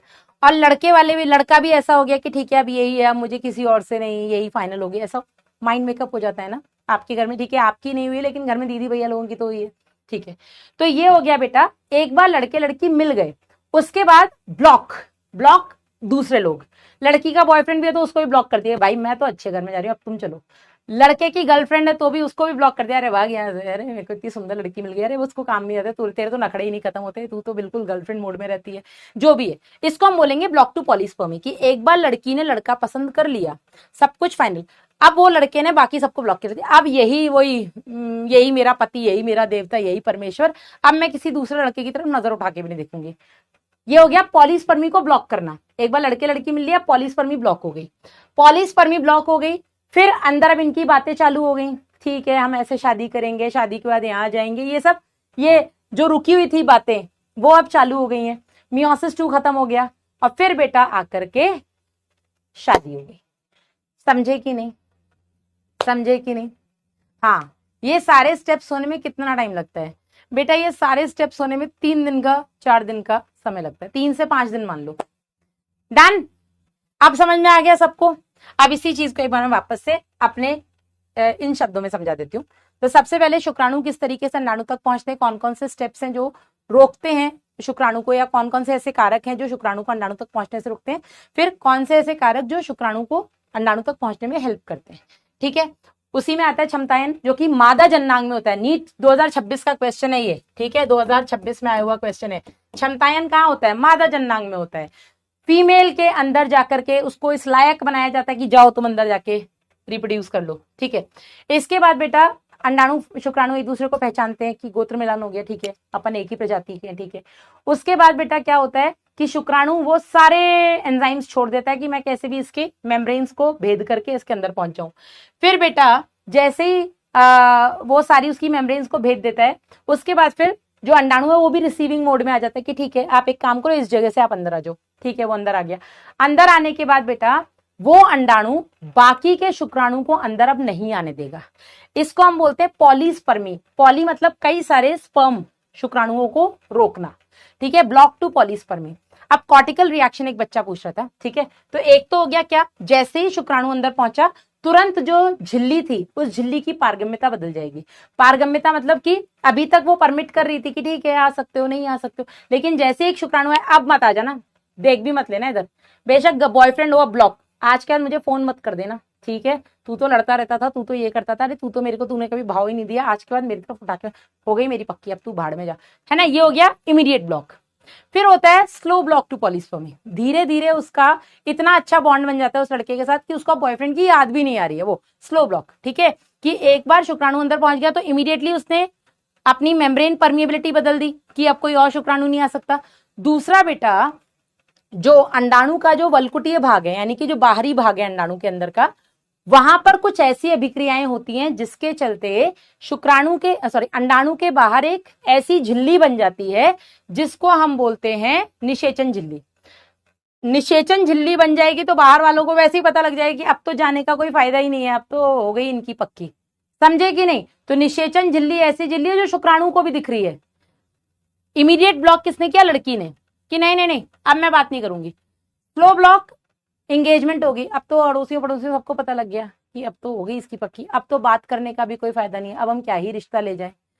ठीक है, आगे बेटा फिर जब बात एंगेजमेंट हो गई, अब शादी की आगे बातें चल रही हैं लड़के लड़की की, अरे हम ये लहंगा पहनेंगे, सब्यसाची का ऑर्डर करवा देना, अरे ज्वेलरी में ले आना, मुझे ये पसंद है, मेरे को भी प्लीज अंगूठी मेरी पसंद की करवा देना, आगे कोई भी ज्वेलरी लो तो मुझे फोन कर लेना चुपचाप से। गाँव में तो आज भी है ना कि ले लो ले लो ले लो ले लो, सस्ता ले लो ये ले लो। लड़की लेकिन लड़के को फंसा रही है कि यार कुछ भी लेने से पहले मुझे दिखाना, अल्टीमेटली पहनना तो मुझे ही है और होना भी ऐसे ही चाहिए। ठीक है, वो सब हो रहा है। फिर मियोसिस 2 कंप्लीट हो गया। मियोसिस 2 कंप्लीट हुआ तो आपका जो मेटाफेज 2 में रुका हुआ था वो आगे अपना एग और सेकेंडरी साइड बन गया। उसके बाद जाकर के बेटा दोनों के जब एग्स मिल गए तो जाकर के अरे मैम को तो बहुत एक्सपीरियंस है। हाँ, मैडम की शादी हुई है कोरोना में। कोरोना का समय बेटा जब मिल तो नहीं पाते थे लेकिन फोन पे बातें चलती थी, आज यहाँ से रिश्ता आ गया, कल वहां से रिश्ता आ गया, तो मैंने लिटरली क्या बताऊं तो फिर इतने लड़कों से मेरी बातें, मतलब मैं लिटरली अपनी किताब लिख सकती हूँ कि मैंने इतने लड़के देखे, इतने रिजेक्ट किए, इतने हाँ किए, फिर यहाँ पे बात करते करते मुझे वो समझ में नहीं आया, ये समझ में नहीं आया। और मैं तो कह रही हूँ जिस पति से मेरी शादी हुई है, अगर मैंने इससे भी और 2-3 महीने बात कर ली होती, मैंने इससे भी शादी नहीं करनी थी, बता रही हूँ मैं। लेकिन वो तो चटमंगनी पटविया सॉर्ट ऑफ हो गया, बोलते ना जहाँ बंधी होती है वहीं हो ही जाती है तो वो वाली चीज होगी मेरे साथ, तो चोट हो गई भाई मेरे साथ बहुत, झूठ बोल के शादी कर ली इस आदमी ने मुझसे। चलिए, तो एनसीईआरटी हम इसकी पढ़ेंगे कल, क्योंकि अभी इसमें बहुत कुछ बताना है। ये क्वेश्चंस भी हम करेंगे कल। ठीक है, होमवर्क में आज आपको ये आप देख सकते हैं, ये आपकी जोना पेलिसिडा है। ठीक है, जोना पेलिसिडा जिसपे ये जोना पेलिसिडा है, ये हरे रंग की जो दिखा रहे हैं ना, इसी जोना पेलिसिडा पे आपके ग्राही लगे हुए हैं। ठीक है, जिससे आकर के ये शुक्राणु जुड़ेंगे, इनको हम ZP3 रिसेप्टर्स बोलते हैं। ठीक है, चलो होमवर्क में बेटा DPP 6-7 आ गई थी, आज DPP 8 आएगी, मेंस्ट्रुअल साइकिल की वो कर लेना, एनसीईआरटी रीड करो, लेक्चर्स अटेंड करो, अपना ध्यान रखो। हाँ, क्या था? मेरे साथ तो बहुत बड़ा अन्याय हो गया है भाई, बता रही हूँ। बोलते हैं ना क्या, मेरी मम्मी एक कुछ कहावत बोलती है, मैं बोल नहीं सकती। तो मेरे साथ तो वही हो गया है। मैं ज्यादा सियानी बन रही थी। छोट हो गई। चलिए खैर, सर बहुत अच्छे हैं। सर को झेल के देखो, पता लग जाएगा। इतने इतना नखड़े हैं इस आदमी के, खत्म ही नहीं होते हैं। अपना ध्यान रखिएगा, कल फिर मिलेंगे बेटा 6 बजे। टिल दिन बाय बाय। ठीक है, यस। पैसे बच गए? कोई पैसे नहीं बचे, उल्टे ज्यादा पैसे लग गए कोरोना की वजह से। क्योंकि बीच में आ गया था कि नहीं अब आप 200 लोग बुला सकते हो, हमने 200 लोगों के हिसाब से बुक कर लिया। फिर शादी से 10 दिन पहले आ गया, नहीं आप 50 लोगों से ज्यादा नहीं बुला सकते। तो हमारा तो 150 लोगों का पैसा बर्बाद हो गया ना, खाने का। बैंक्वेट भी हम फिर उसी हिसाब से करते, थोड़ा छोटा कर लेते। पैसे बर्बाद हुए। या तो आप पैसा खर्च करो, उतने लोग आके खा जाए तो बुरा ना लगे। पैसा आपने पूरा दिया और खाना होता है वो तो ना लौटाएगा जिसने बुकिंग कर ली है। नहीं नहीं मैडम। चलो, बाय बाय, टेक केयर। या हैव अ गुड नाइट। अब डे तो कहाँ बचा है, बाय।